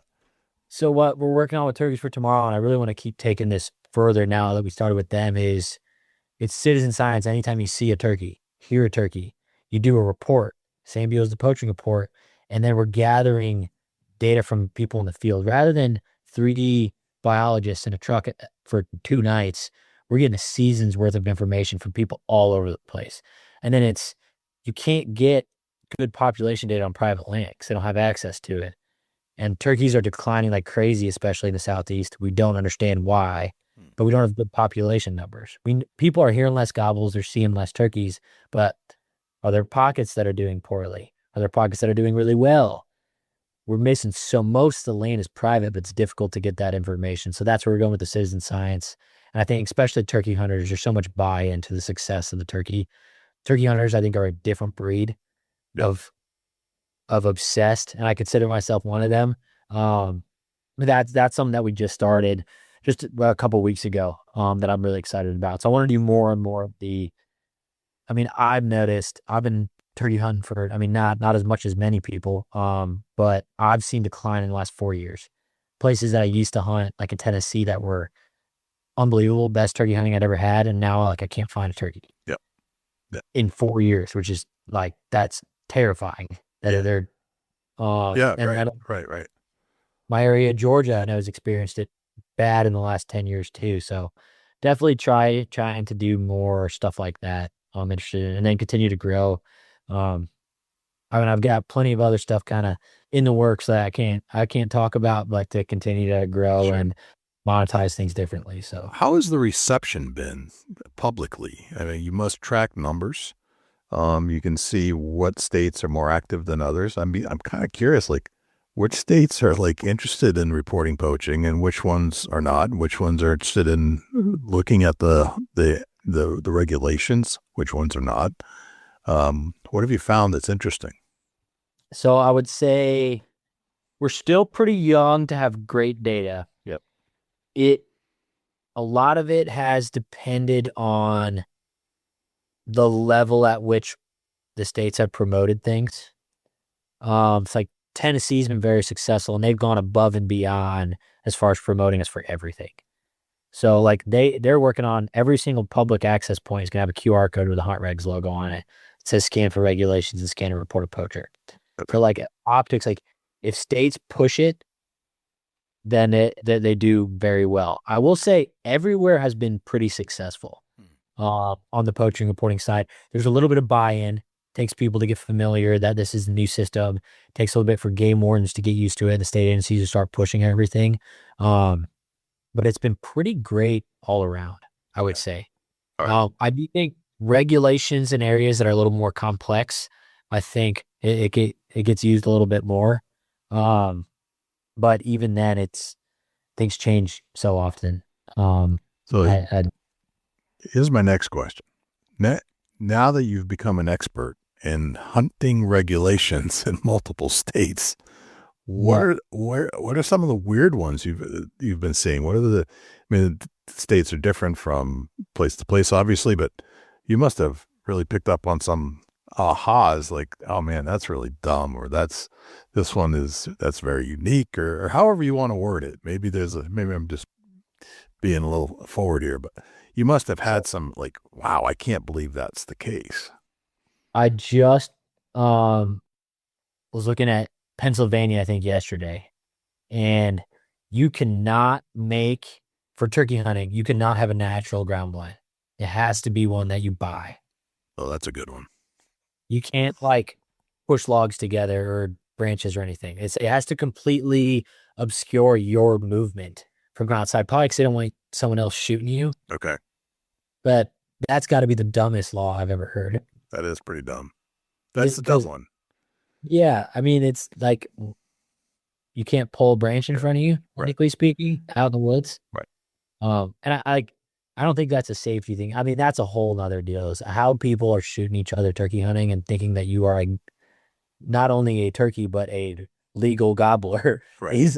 Baffles me. Yeah. I'll never understand. But that's a silly one, I think. I think the goose hunting one, the 20 shells, makes sense to me. They don't want people just unloading at birds when they're 60 yards up. That makes sense. You're going to pick your shots a little bit better. You're not wounding stuff and blowing everything out of there. There are some areas this was in South Carolina, It was either South Carolina or North Carolina. A lot of the kind of coastal marsh areas, you can't use a boat to access to deer hunt or turkey hunt, which Okay. I use a boat probably half the time I hunt because I think it's a really good way to backdoor deer. I That's agree. a whole I other. love using a boat to access points. Don't always need it, but the time I can't even think of a time I've actually killed one, but it's great for scouting. It's great for getting in and finding sign in an area that's too far, like maybe it's a mile from the other way, but this one's going to be like I'm right up over the bank, and now I'm into an area that I suspect is good, and I'm there.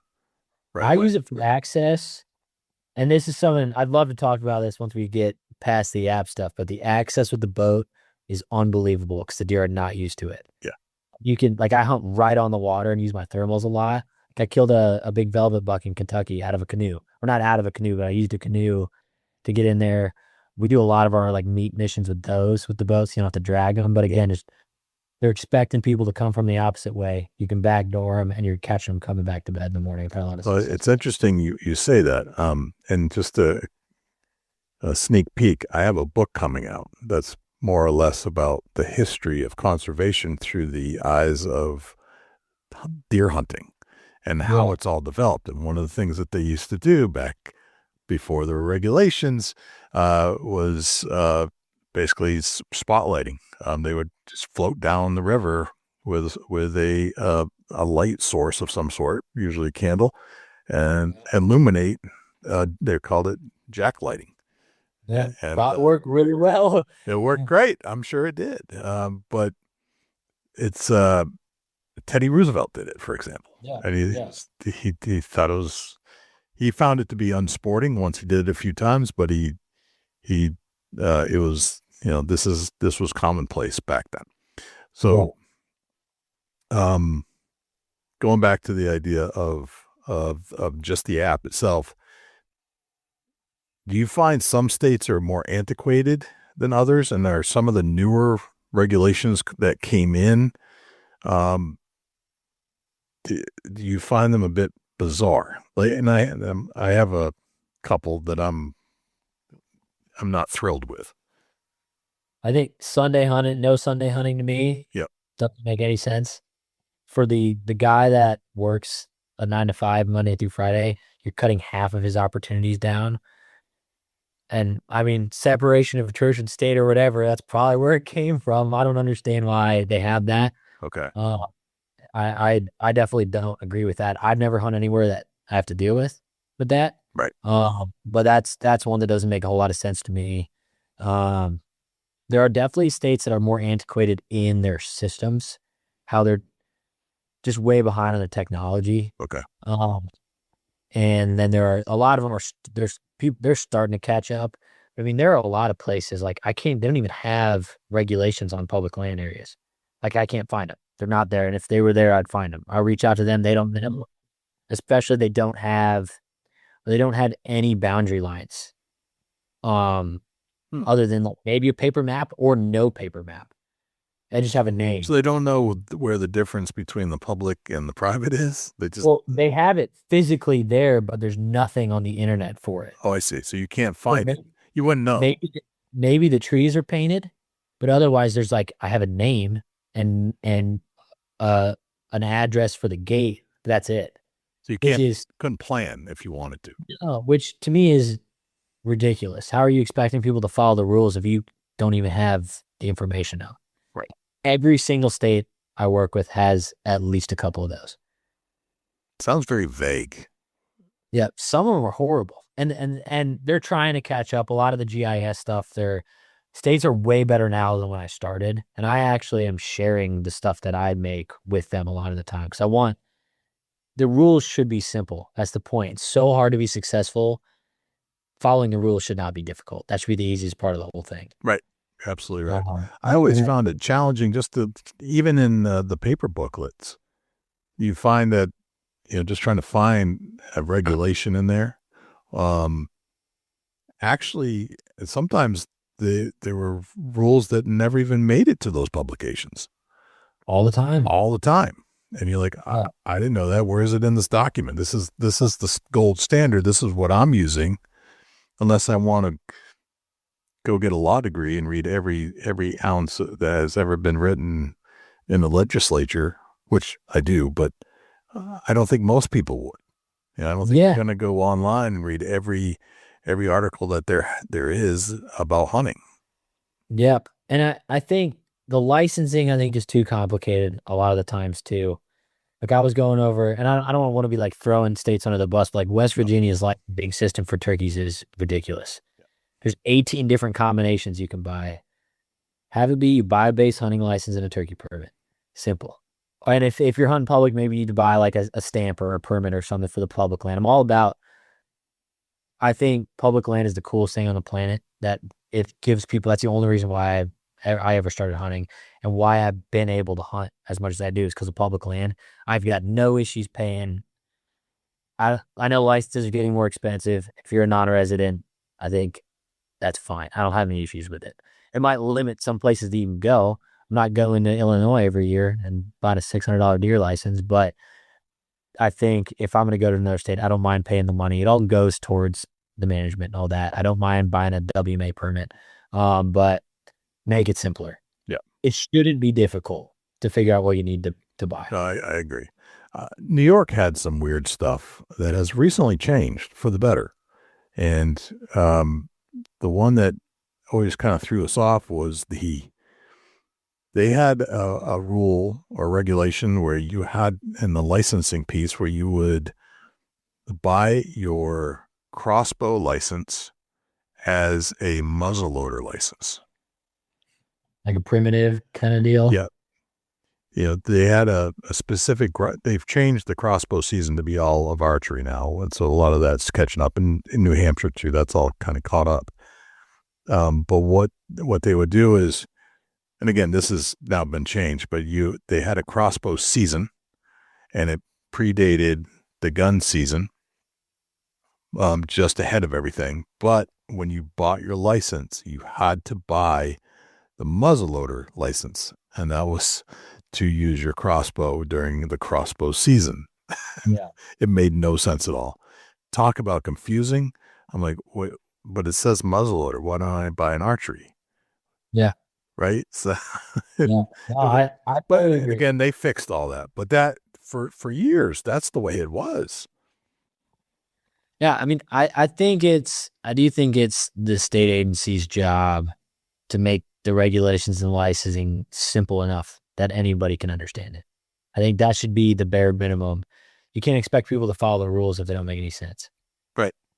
So, and that's part of what I'm working. That's what one of our goals is, to fix that. And with the app, it does get you there as much as we can. If I can't, sometimes there's no information. Usually then I'll be like, you got to call the local office because I can't find anything. They couldn't tell me anything. Yeah. I don't give bad information. I'd rather give less than give bad information. So you must spend a lot of time just learning, researching, so you can then deliver it to the public. Yep. And it's got to be accurate. So there's a toll. We are really long QA process and all that. Things have been streamlined a lot more over the years. I've gotten a lot faster at managing everything. I'm a GIS wizard now. So it's those were some of the learning. Amount of time I spent on stuff before. I can do stuff in 10 minutes. It used to take weeks. Yeah. Which that you hate to do that, but at least I'm not doing it anymore. But yeah, no, a lot of time. It also helps like scouting wise. I'm pretty much scouting all the time when I'm doing Regs work. So I have lists of places I want to go check in tons of different states. Gotcha. So you're kind of using it for your own hunting purposes as well. That's great. 100%. Yeah. Right. You know what I like? I like that you're not just a tech guy. I like that you weren't really a tech guy at all. I'm not a tech guy at all. Not at all. You're a landscaper, basically. Yeah. Right. But that you obviously had the intelligence on how to build it. You had a business sense because of your background. Yeah. But then it really comes from a deep-rooted love of hunting is what I'm hearing. Yeah. I don't know if that's what you explained, but that's what I hear from you, is that Oh, this is all based off of a personal experience, that why should I be subject to this? And then I can make it better for myself and for everybody else. 100%. Yeah. And then how do you get it out there? You gotta work with the state agencies. They need to sell it to their customers, who are the hunters. And then amazing that you were able to put all this together. Thanks, man. Yeah, and I learned a lot, like in college too, like in my business courses and stuff. Toward that. Absolutely, I get that. Yeah, I learned that. But yeah, I definitely think a lot of it was just, I mean, like I said, learning public land. I mean, and I was lucky too. My parents were super supportive of us growing up, being like, you can really set anything, you can do anything you set your mind to. And then, yeah, I just think a lot of failure, because there's been, I only look at, it's only, if you only fail if you stop. Yeah. Or on this side, we run out of money. Yeah, that's true. Well, yeah. So I don't look at anything like, I mean, like people just be like, oh, like, how did you keep going through all that stuff? And I'm like, well, that's just what that's how it goes. Anytime it's hard, that's just a barrier of entry to out of everyone else. Someone that wants to come copy me, they have to do everything I just did. Good luck. Right. Yeah. So I think it doesn't bother me. And I think it's just from failing on public land for a long time. Right. No, I'm telling you, man, it goes back to that. I mean, how many times have you failed as a hunter before you actually found something that was moderately successful? When it all works, it works. And that might have been just random. But when you can do it multiple times and you're starting to like get into this rhythm, but you realize what you're paying attention to and what you're not. And, and it makes a difference. And it's the same thing. Like, it's like, I'm not failing on public land. I try to learn something every time I go. Right. Yeah. Well, Failure. You're not successful all the time. Yeah. Failure is success. You learn something every time you fail. Yeah. Right. Yeah.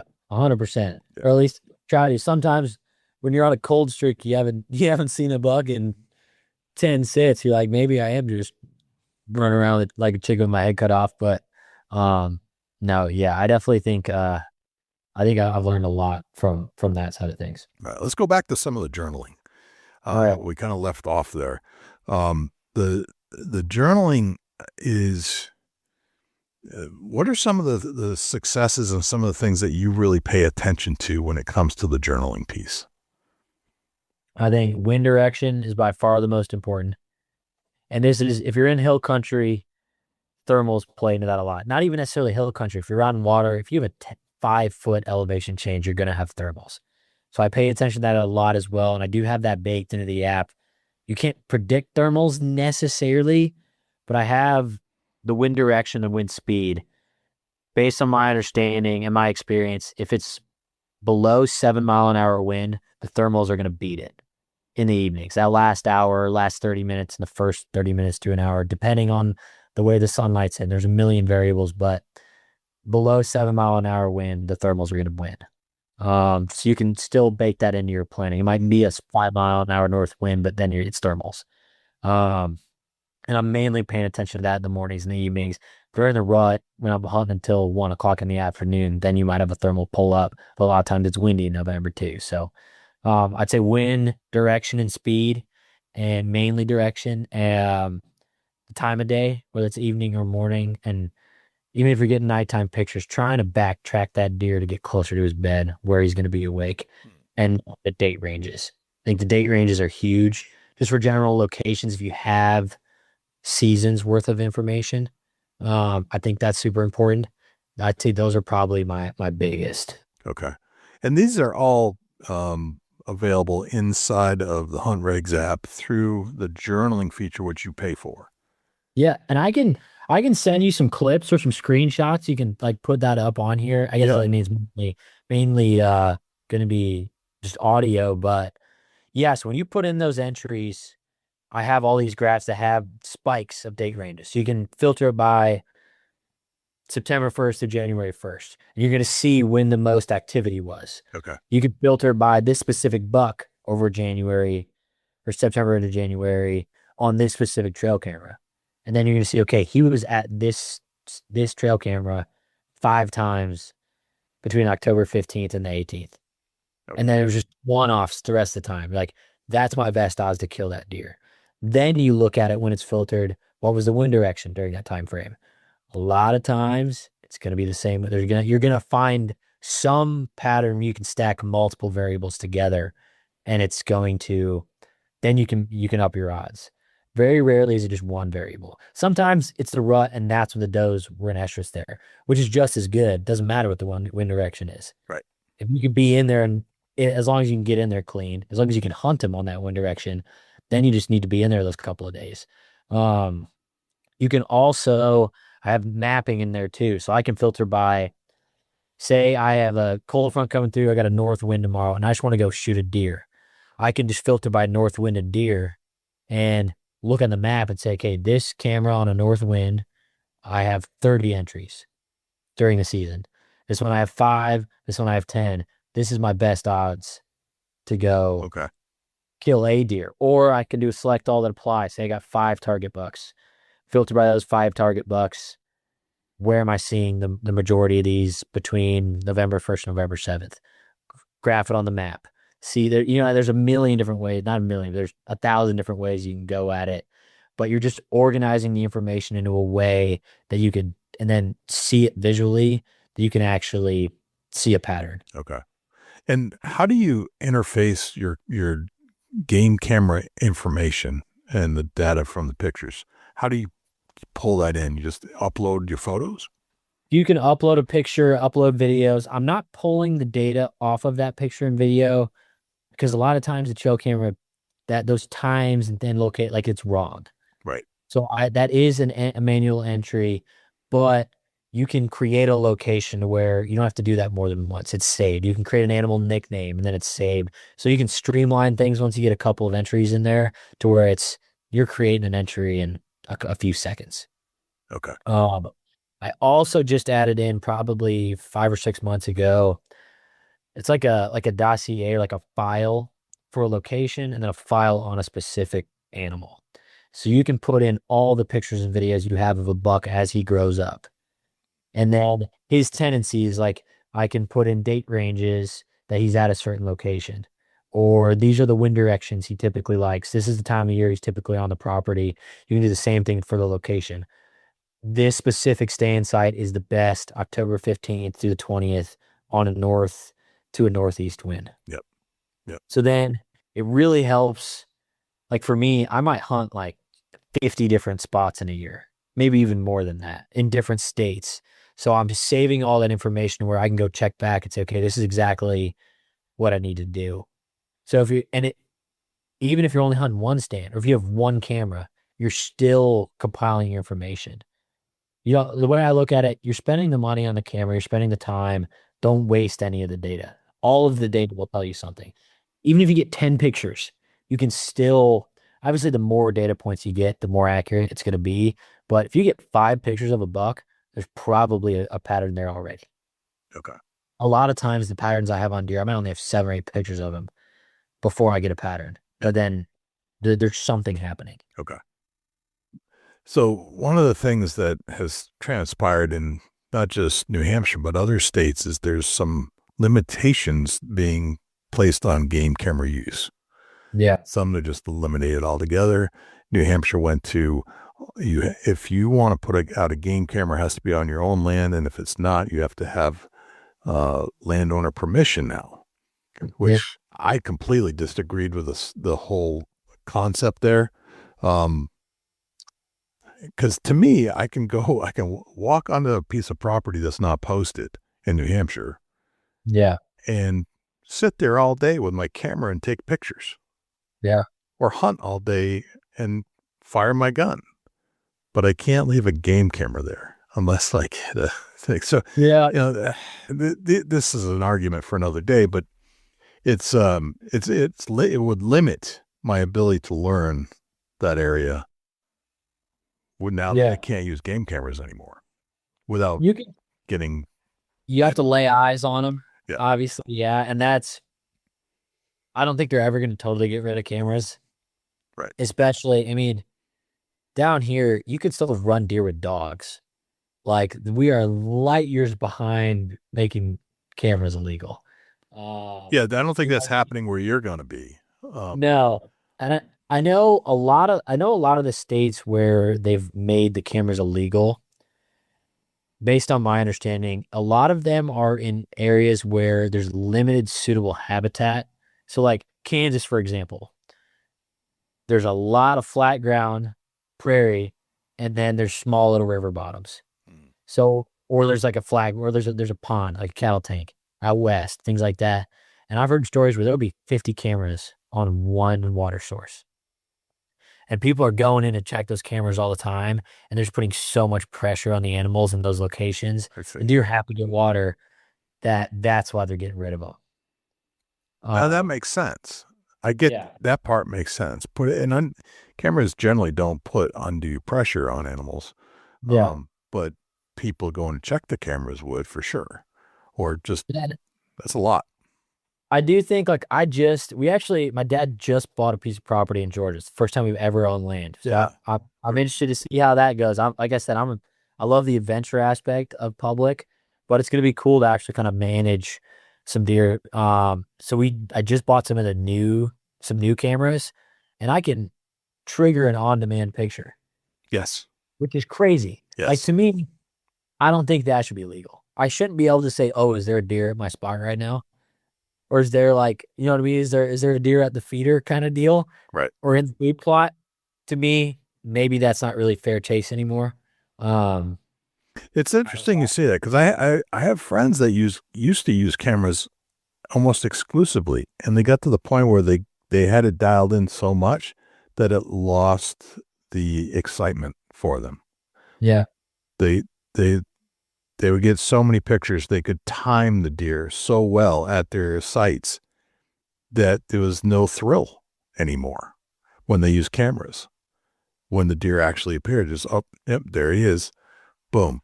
So they've changed, and they stopped using cameras altogether. Like, no, it's more exciting just to go sit in the stand, and it's like it's come 360 now, which is where it was.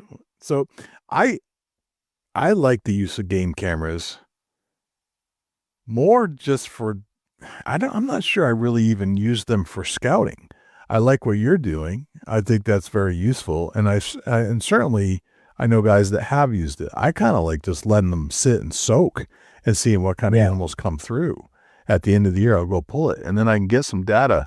I heard somebody talk about this, and it made a lot of sense to me. I hadn't thought about it this way, but I think trail cameras save more young deer than anything else. Because if you have a picture of a big buck, you're not shooting the little one. Right. And I hadn't thought about it that way. And living down here, especially, like, people don't.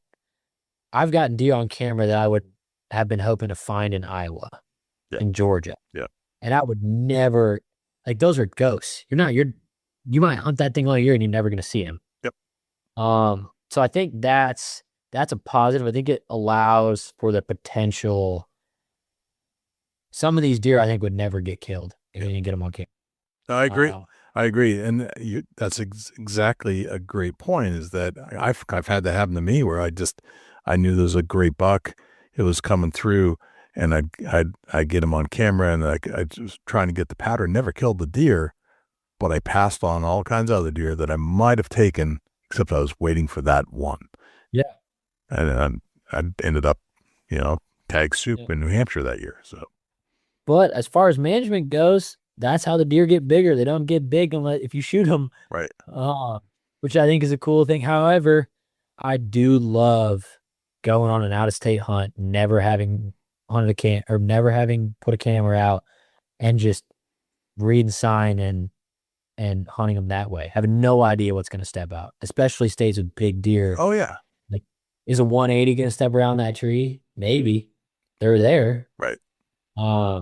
You do make a good point, though. Maybe game camera use is helping to increase the mature buck population, not decrease.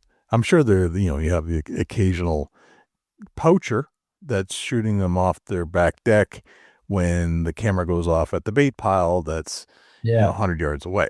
That happens. But in general, I bet guys and gals that are hunting and waiting will see a big buck. They're going to wait. They're not going to just take whatever shows up. I think this might be controversial. I might get hate for this. Perfect. That's what I like. I think baiting is worse for it than trail cameras. Yeah, I agree. I like. We don't need to go into detail on that, but I think more giant bucks get shot off of the corn pile, and they're killed because you can bait them, not because of trail cameras. Right. Although I have seen giants in Maryland, for example, wouldn't even touch the corn pile. Oh yeah, sometimes like Ohio, man. I hunt Southern Ohio on the public a lot. Yeah. And the guys are legally shooting them off their back porch on the corn pile. Right. And I'm like, I just decided a long time ago, I'm not gonna hate on how anybody else hunts. As long as it's legal, people can do whatever they want, whatever makes them happy. Yeah. Same here. Same here. No judgment. I like to do things a certain way. Same thing like turkey hunting. I'm a run and gun guy. I do not want to deer hunt a turkey.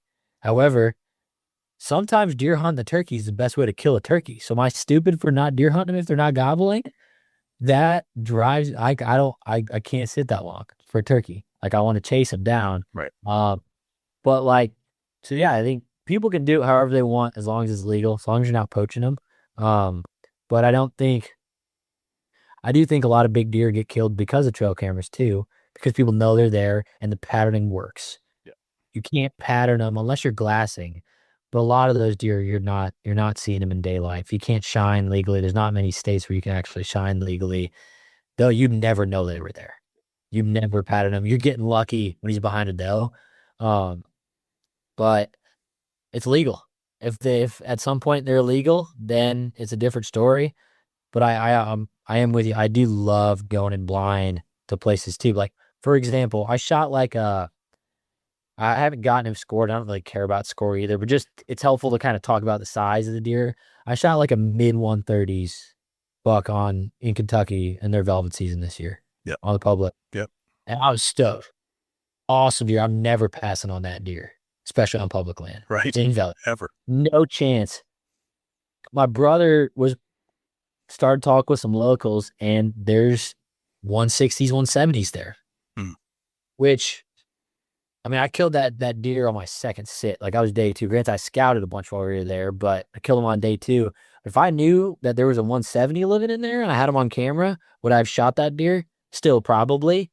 But like, it's just, there's something about, I think. But it wouldn't have been an absolute yes, right? Now you're if I had him on daylighting, if I had a 170 daylighting, probably, I mean, that's a giant. Maybe I wouldn't have. Granted, I'm still kind of like, I might kill a 120 next year, Bean. You know what I mean? If one steps out at 20 yards, not to, and I mean, a 120 is an awesome deer too. They're all awesome. They are. And I'm not saying I've not killed a bunch of big deer either. I've blown more opportunities on giants than on big ones that I've killed. But yeah, realistically, what I'm talking about, a 130s class deer is getting smoked on public every day of the week. Yeah. Right. No, that's a special deer on public for sure. Yeah. But that's just that it's something to think about. If I like had a big deer like that on camera and I had time, makes you think twice. Yeah. And maybe like, especially if you're like in a place where I live, like in Georgia, I was really planning on saving a tag because I'll send you a picture. I don't want it to, I won't put it up on here because it's a giant, but like probably like a 150. Yeah. For Georgia on public. And he's like 25 inches wide. It's an 8-pointer. Yeah. And he's a 150. Biggest deer one of the biggest deer I've ever gotten on camera. That's not true. I've gotten some giants in Ohio, but like that's a deer. I was saved him for a late season hunt because that's when I could go hunt him. And like if I would have killed one before, I probably would not have killed a second one. Yeah. Yeah. The deer in Ohio, especially on, it's just different than New Hampshire because it's all, there's so much public in New Hampshire, but out there, most of you have to get permission to hunt most pieces out there. Well, there's a lot of public too. I mean, there is a lot of public, and I've hunted it. But the pressure's different. the deer are bigger on some of the, and I guess technically it is private, but it's not like you couldn't get permission. You just have to go through the standard knock on doors and that type of thing. You'd be surprised at what's on the public though. Like I've hunted there for, I guess I've had two rut trips there, and I've hunted 2 late muzzleloader, and I have a buddy that lives there. And we have multiple deer on camera we have multiple booners. And there's one that we're hunting that's like, I mean, he was like a 170, 180 last year. Wow. Like legit giant. Like got him on camera, was like, I can't believe that. Probably was there. Probably getting close to 200. It's possible. People kill them. I have not seen any that big. I actually got COVID the first year during the rut trip. We were down there day 2 of the trip. So I about died in the tent during that trip. My brother and him driving around on a rainy morning in November saw a 190 and then an over 200. He's a property manager, whitetail property manager. He knows I'm not inflating these. They saw the 190 and a 210 in a field on a doe. 10 o'clock in the morning, bordering public. Yeah. Like there's the cornfield bordering public. It's like they're there. Right. My co-host Dusty, he lives in Ohio, and I've hunted Ohio with him. And he'll send me pictures because he works during the day for the road agency. So he'll go out and he'll just see these deer that are 190s, and he'll only send me like the 190s. Yeah. Or better. Yeah. And I'm like, it's unbelievable. Like I have a job too where I'm out on the road all the time. And in New Hampshire, actually it's pretty rare I even see a buck driving around as much as I do day and night, middle of the night too, for some of my emergency jobs. They're all does. Never see a good buck. So what does that tell you? Well, there are bucks in New Hampshire that are good. Yeah. But even in the middle of the night, they don't come out. Like they're in places where you can't see them. And it's one of the things, I've actually, I never really even thought about it, but now that I've driven around so much and driven to multiple spots in the state and at different times of the day, what I've realized is they live and hang out in places where you will never see them. So you have to go in there. Yeah. Right. That's because the big ones that are in the field get shot by a poacher after the 3rd night. Right. Yeah. That's probably true. They're gone. Yeah. No. Yeah. No, that's a cool place. So that the hills up there it was a weird place to get used to. Just because it's so big and open, but once you see a giant in the hills come to the horns, that'll change you. It does. Yeah. I haven't killed one up there, but I've had a few encounters, just some really big ones that I just feel like I'm just starting to figure it out. If means I probably still won't. You know what I mean?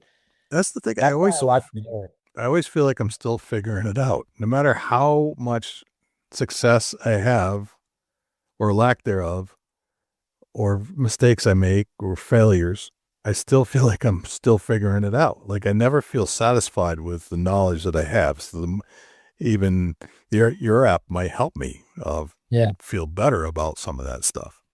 100%. I feel like, I'm excited, like, cause I'm, like I said, I'm relatively, I don't have 20 years of experience. You see the dudes that have been hunting like this for 30 years. Like, I'm excited to get to that. Like, I can't imagine the amount of knowledge they have, especially because there are people that think like us. Yeah. That have been doing it forever, that kill all these giant deer. And it's like, right. I can't imagine. And I still don't think I know. Like, I'm learning, and I think I'm diligent. I'm thoughtful, and I'm like trying to think of the word. I'm purposeful with the way I do things. Yes. But I'm still learning a lot. I'm not going out there and winging it every day. I've interviewed many of them, and I'm amazed. Still, I'll go back and listen to some of my old interviews, and some of the guys that are just getting it done day in, day out, year in, year out, the John Eberharts of the world. Yeah. Fascinating. Just that they have put this much purposeful thought and planning into this, and it's paid dividends. They figure 100%. something out, and they have figured something out. And I love it. I remember for the longest time, I was like, man, am I just like, do I just not have it? Do I just not have the gene or whatever that makes you a killer? And then you hear these guys talk about that they kill a giant buck every year, 3 giant bucks every year. And they're like, I didn't kill a deer over 100 inches the first 10 years I hunted. Yeah. And I'm like, back then I was like, oh, I've been hunting for 5 years and I've already killed like a decent deer. It's like, maybe I'm not doing too bad. Right. Yeah. But I'm I'm glad I just enjoy it. I'm glad you just enjoy it, and it's the chase is what I enjoy. Yeah. I really enjoy the chase, no matter how it's laid out or whatever I've done to prepare myself. And like you said, outside, just taking a walk and still hunting. Yeah. Perfectly fine. Oh, yeah. It's great. And it's like hunting them off the ground is just, I love that too. It's so exciting when they just look so much bigger. Like I've killed a couple off the ground now, and it's like, and messed up way more on the ground because it's so hard, especially with the bow. But it's just, I feel like when you're in the tree, it's a different feeling. But when you're eye level, it's like that gets the blood going. Right. And I feel like with turkeys, I always heard people say they lose the bloodlust, like they don't feel like they need to kill everything that moves anymore. I definitely have that with turkeys. I think we probably talked about that on the phone, but it's we have like they're so cool. You almost don't want to kill them because they're not there anymore. No one's ever going to hear that turkey gobble again. Right. Like the excitement you get when a turkey gobbles, I you almost feel bad killing them. Yeah. I love Jason. Yeah. I don't have that with deer yet. I still think deer. Granted, you killed big bucks. Like you're never gonna get him on camera again. Yep. Now I've killed so many turkeys that I'm at that point where I don't know if I need to pull the trigger on one more. I love hunting them, and I love chasing them, but I'm not there with deer by a long shot. Like I will gladly continue to pull the trigger on a deer every single time that I can. 100%. That's something that I want, They taste too good to let them walk. They're I agree. 200 cheeseburgers walking around out there. Seriously. Yep. But yeah, the turkeys they've become not just a game, but I enjoy just watching them. And it's hard to say, one moment I'm mesmerized and just thankful that I've closed the gap. And then I'm like, I think I'm going to let this one walk. And I've done that many times too. Like as many that I've killed, I've let many walk just because I was satisfied with the hunt, knowing I could have just pulled the trigger, and I didn't. I'm not there yet. I haven't killed that many but I do have that. Like, I just think they're so cool, and like all the science behind them and their societal structure, the pecking order. I think they're just such a cool creature. Yeah. But yeah, I don't know. I'm with you on the deer though. I still love, there's something about holding the antlers that you can't recreate. Can't pass that up. Yep. Yeah. Yeah. Let's talk a little bit about your boating into a place. I want to hear more about that. So I was talking about that the deer will use an area when they can smell from the parking lot. Yep. I find that happens all the time. Most of the time, people are creatures of habit too. They all access the same way. So if I can find an access that is completely off the wall from what everybody else is doing, I will do that. And I have spots where it's a 300-yard walk from the parking lot. I have dragged a canoe 300 yards to a creek and taken a mile paddle just to backdoor the deer. Wow. And when I do that, the bucks are acting stupid. Like, for example, there's a Georgia spot, Peninsula Creek. My brother and I slipped in with a canoe. We had to like drag it away through the public, drop it off a cliff pretty much to go all the way around and climb back up. And I got up in the tree and I was just shooter buck up 2.5 hours before dark in late season. The place got pounded with pressure, but we didn't park there. No one else was parked there. We checked to see if anybody was parked there first. And then we took the canoe around. And that deer was running around like an idiot, making scrapes 2.5 hours before dark because he thought he was safe. Right. I see that time and time again where we use, like, I've got a duck boat, we'll use that or the canoe. If you can backdoor them, if they're expecting people to come from that way, especially if the spot is really close to the water. I love it where it's like less than 30 yards from where I'm getting out of the boat to get up a tree, leaving zero ground scent, not making any noise. It's I call it like low impact hunting. Okay. I'm not causing any damage. I can also hunt that spot more than once without them knowing I'm there typically. And then I have the thermals too. So if I can have the wind blowing from the parking area to that deer's bed, I'm coming in downwind of him. He thinks he's safe. So then I start acting stupid. And when I do that, they'll be up so early. See, killing them still a whole nother deal, especially with the bow. I've had, like, that deer, he was at 40 yards, too thick for me to shoot him with a bow. If I probably could have killed him with a pistol, but I couldn't kill him with the bow. But still, learning experience, like, that worked. I mean, the plan worked. I had a mature buck in bow range 2.5 hours before light, acting like an idiot. Right. Oh, you're right. Getting to them is one thing.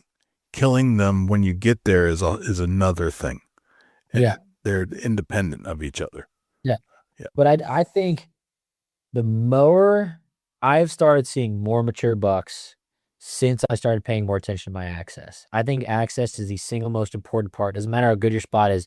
If you can't get in there clean, you're never going to kill anything. Right. I like does and like little bucks and stuff maybe, but a big buck knows when you're hunting them unless you can do something weird like that. And I would have all these big bucks. I'd get good patterns on these deer using the app. And then I couldn't kill them. They'd be on the pattern to a T, but they know that I was hunting them that day and I wouldn't see them. Yeah. And I started paying a lot more attention to my access, rather than parking at this spot, I'd park a mile away because they know, and take a weird loop and just hopefully no one else comes in on you from the other side. And then I started seeing them. And then killing them, like I said, is a whole other deal, but just seeing them is really cool to me. Yeah. I think anytime you see a big buck out in the wild, it's like, that's a unicorn. Dude, the thing, you learn so much how to use the terrain, but when I started paying attention to my access, that made the biggest change in the world. As far as getting in clean, really like a lot of times it might take me an hour to go 250 yards just because I'm creeping, moving super slow, still hunting my way. I don't go into the dark most of the time. I'm usually walking at gray light because everything's already bedded. I was bumping way too many big deer in the morning in the dark. So now I get in at gray light. So if I see a deer bump them, I can kill them. Gotcha. I also think almost all the deer I see in the morning are like 2 hours after light. I think they eat a bunch an hour before dark, before the sun comes up. Then they bed, chewing their cud and hanging out, and then they get back up. And this is all, obviously, there's no rules. This is just my experience. Right. I'm sure plenty of people kill shit right at light. In my experience, down here, most of the deer I see or kill in the morning are at like between 8:30 and 9:30 a.m. So why bump them in the dark? I walk in at gray light when I can see, I can be quiet, I get up a tree, and then they're moving later. That's a great point. Great point. I kill them. Yeah. Or if they are up, I can kill them because I'm not seeing them in my headlamp and can't do anything. That's right. But I bumped, I think I want to say maybe it was 3 years ago, I bumped 4 of my shooters walking in. Yep. Either saw them or caught them on the camera running away from me at 4:30 in the morning. I'm like, what? Number one, why am I waking up this early to be spooking deer? Right. And then I'd rather have them be bedded, and then I can call them back out or they get back up. So just, again, being low impact. But like with the bow, sorry if I'm rambling too much again, but like I said, there's no too much rambling on a podcast. No, that's a good point. And it took you a little bit to figure it out, but I love the idea of coming in after they bed, especially if you're hunting near the bedding area itself. Yeah. And Eberhard talks about that. Don't be afraid to hunt the bedding area. Yeah. I exclusively hunt bedding. Yeah. Almost exclusively rut time, no matter what. I think the odds of the most amount of time he's spending in daylight is close to his bed. So if I want to see him when I can kill him legally, I should be as close to his bed as possible. Yeah. I even do it during the rut. Like I'll hunt maybe a funnel that's right next to bedding, but I very rarely hunt farther than 100 yards from bedding. Usually I can shoot into their bedding. think you figured it out. I think you've definitely figured that out. I don't know about that. Like that, I'm still not. That's huge. It's such a big piece of the puzzle. That's that's cool. It sounds like the boat access is part of that puzzle to get into that point. I think the other big thing is the thermals with water. It doesn't matter where you are in the country. Thermals are always pulling towards water in the evening. Sometimes all day if the water's cold. Right. So you could cheat, especially if you're sitting on the ground. I use like creek drainages a lot. I will sit on the ground in the water. Yeah. Right, like on the bank. Okay. And I had, like, not this past fall, but 2 falls ago, opening day in Georgia, had some patterns on a couple of big bucks that were hitting the scrape, and was sitting on the ground right next to the creek. And unfortunately, he came from behind me rather than where all the other bucks had been doing it. And, but the wind was cranking right towards his bed. Yep. But sitting on the ground, my thermals were going right into, because it was a kind of a really tight little, I call them SMZs down here, stream management zones. Okay. Where they're not allowed to log within 20 yards on either side of a creek for erosion purposes.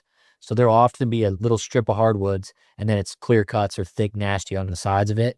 And there's usually big boulders and water in there. And those boulders, I had a guy, one of my buddies from Ohio, those boulders do not heat up during the day. They stay cold.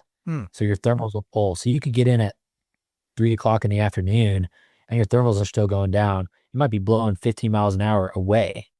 And this is one of the few times where that the thermals will still beat if you stay low. If you're in a tree, your wind's swirling like crazy. Right. I was blowing deer, started sitting on the ground, and they couldn't smell me. So you walk the creek up 500 yards, stay in the creek, and they can't smell you. And they can't see you. It's like I had another giant that got away with the bow, sitting on the ground, came in behind me.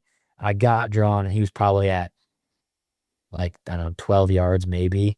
And he caught, I was at full draw, waiting to shoot him. And he needed to take 2 more steps. I would have smoked him. And he caught my ground scent where I walked in. I walked in a little bit too far. Because I'd only been into that spot one time. I scouted in June. And then I came back in September to hunt him.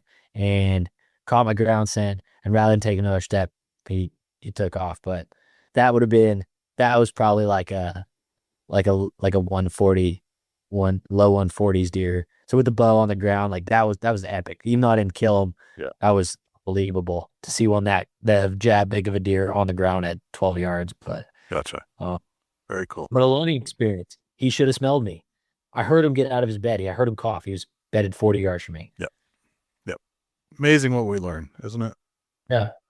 What gets you out of bed in the morning? Just in general, usually my alarm. What drives you to not push that alarm and get going? Like hunting wise or just anything? In life. Man. Day to day. Day to day. I do have a drive to, like, I want to win, but like not for anybody else, if that makes sense. Yep. Like hunting and fishing and everything, like I want to win for myself. Like I want to just, the success is like for me. Like I was never an Instagram guy or anything. Like I was actually kind of anti that forever, but now with the business, I kind of have to because it's good for business. Right. But like whenever time I have like success in the woods or anything, that's awesome. Yeah. Like that. I also like, I mean, when I'm hunting or fishing, my alarm goes off. There's no snooze and I'm up. I am not a morning person at all. Okay. Hunting, fishing, I'm up quick. I'm a night person for sure. So I guess I picked the wrong activity. I should be a club promoter or something. Right. But business wise, I've been enjoying. It has been really cool to, like, I do feel like I'm making a difference with work. I feel very. I don't think fortunate's the right word because it wasn't given to me like I went after this. Yep. I'm fortunate to be in the position to have investors and like have the capabilities, have really good mentors now, like business wise, to help me get here. But it's really cool that I'm able to work in an industry that I'm passionate about and actually like help other people that are also passionate about it. And like I learned a lot of my hunting stuff I learned on my own, but I also like I watch a ton of YouTube, like the hunting public guys like that share information. guys. Yes. Yeah, like I think that's so cool. A lot of people hate that, but it's like I think the reason I know a lot of the turkey hunting stuff, obviously there's a lot of trial and error, but it would take years to learn the things that those guys just share readily. Right. So it's been really cool. I've been like writing for magazines and sharing stuff with people on like things that I've learned, because I think that's the right thing to do to pass it on. So that's been really cool. And also like people like Hunt Regs users writing in. There was a guy sent me preseason in Georgia pictures of a buck he was chasing, and then like 2 months later, the picture of the buck in his truck bed, and he killed it patterning a deer. Like, that's awesome. That's really cool. That's very cool. Yeah, gotta love it. So I think, yeah. So yeah, I don't know. I think I want to be successful. Like I'm gonna be getting married soon. I want to be able to. Honestly, when work sucks, it is because obviously like I enjoy it, but like there's a grind. You know what I mean? There's a grind aspect. Yeah, you can love your job, but there's always a grind. Yeah, and there are plenty of parts of this that are not fun. But I don't want to work forever. I want to retire as early as I can and still do conservation type stuff, but I just want to be able to hunt and fish all the time. That's what I love to do. I know what my passion is. So like getting out of bed, if I'm like, oh man, I really just don't want to work today. It's like, it's going to be sick if I can retire while my body still works. And like, all I can do is fish and hunt, just travel around and fish and hunt all the time. Yeah. That's awesome. That's the ultimate goal. So it's like, I can be lazy now and then maybe I won't be able to do that down the line. Yeah. But if I work my ass off now. What's a day in your life look like right now? As I wake up, I work out every morning. Okay. I've got ADD. Okay. And I found that, or maybe it's ADHD, I don't know, one of the two. But if I work out, like I don't take any meds or anything for it anymore. If I work out in the morning, fixes it. I can focus all day. I'm ready to roll. I've heard great things about exercise. Yeah. Yeah. I think it's obviously it's good for you. I think taking care of yourself is important.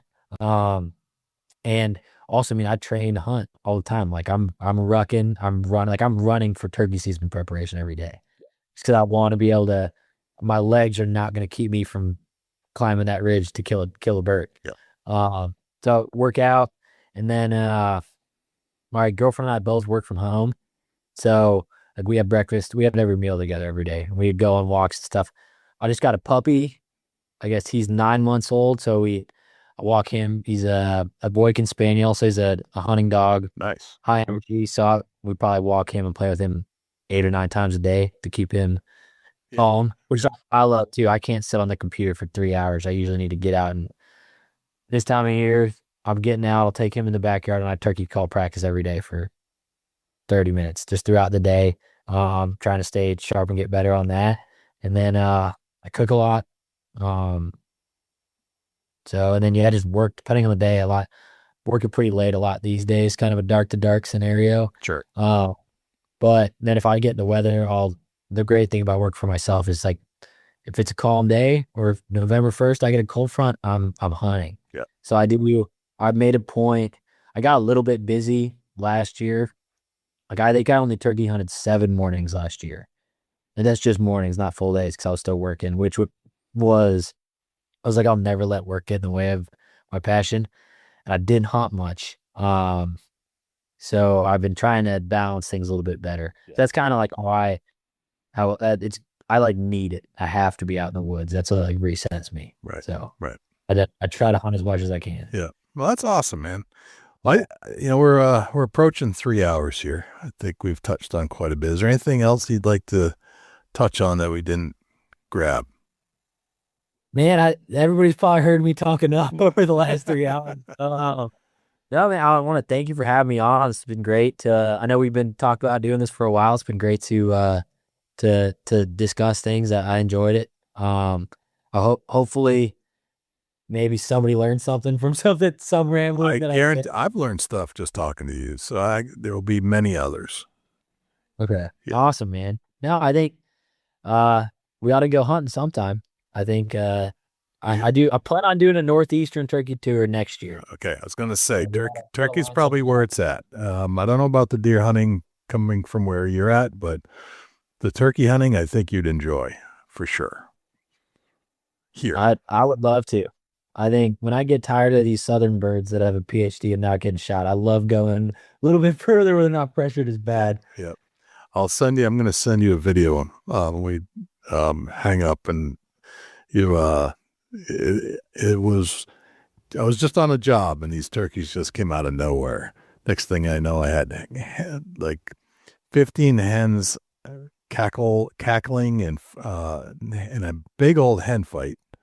And then toms just coming in after. They're so fat. They're trying to come in after, and they're going as fast as they can, but the hens are sleek and they can like beat them to the bird feeder that's at this house. And then the two toms collapse. Now I've got hens fighting each other. I've got toms fighting each other, chasing them around this parking lot. It's wild.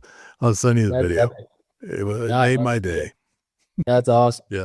National Geographic right there. It really was. It was something I've seen it before, but I've never captured it. I finally captured it. Where can people find, go ahead, sorry. Oh yeah, no, I was just going to say, I mean, like where they can find us. And also like if anybody has any questions or they're having an issue with the app or they have questions on how to use the app, like reach out. I've got my email and all the stuff, but ben@huntregsapp.com. I respond to all the emails. I love talking with people. I actually just turkey hunted in South Georgia. I took some guys out that had never killed a turkey before, Hunt Regs users. And I kept up with them like, do you want to come turkey hunt with us on our property? I was like, hell yeah, let's do it. Nice. So I am all about that. And if you have an idea for the app to make it better or you're having a problem, like reach out and I'll help you however I can.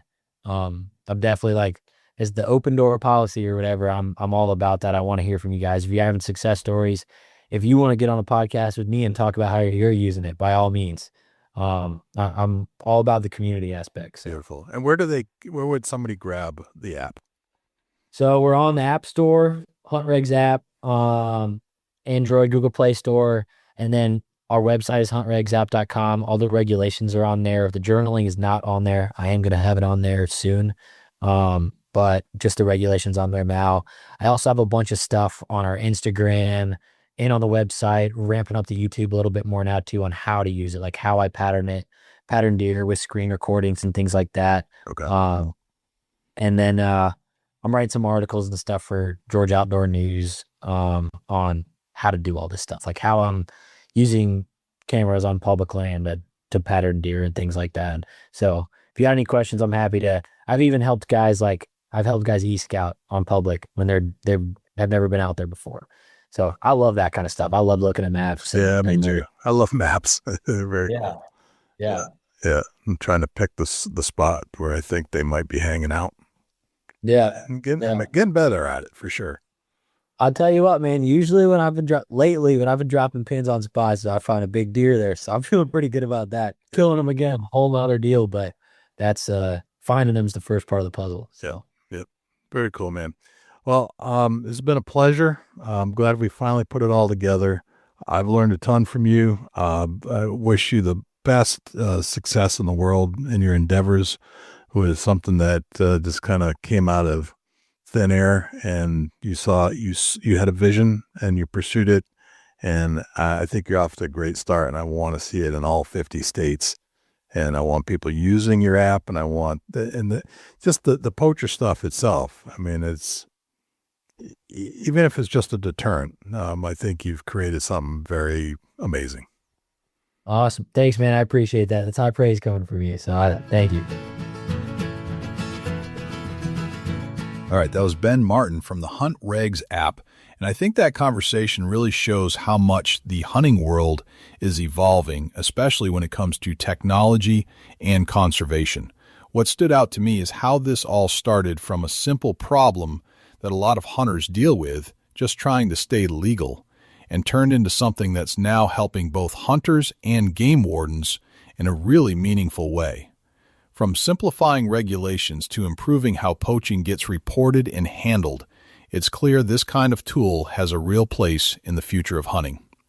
If you want to learn more about the Hunt Regs app or check it out for yourself, we'll have everything linked in the show notes. Thank you for tuning in to the Big Buck Registry's Deer Hunt podcast. We can be found on Apple, Spotify, or wherever you listen to podcasts. If you would like to support us and our cause, please consider buying some merchandise off of our merch page by visiting www.bigbuckmerch.com. Catch you next time, and good luck in the deer woods.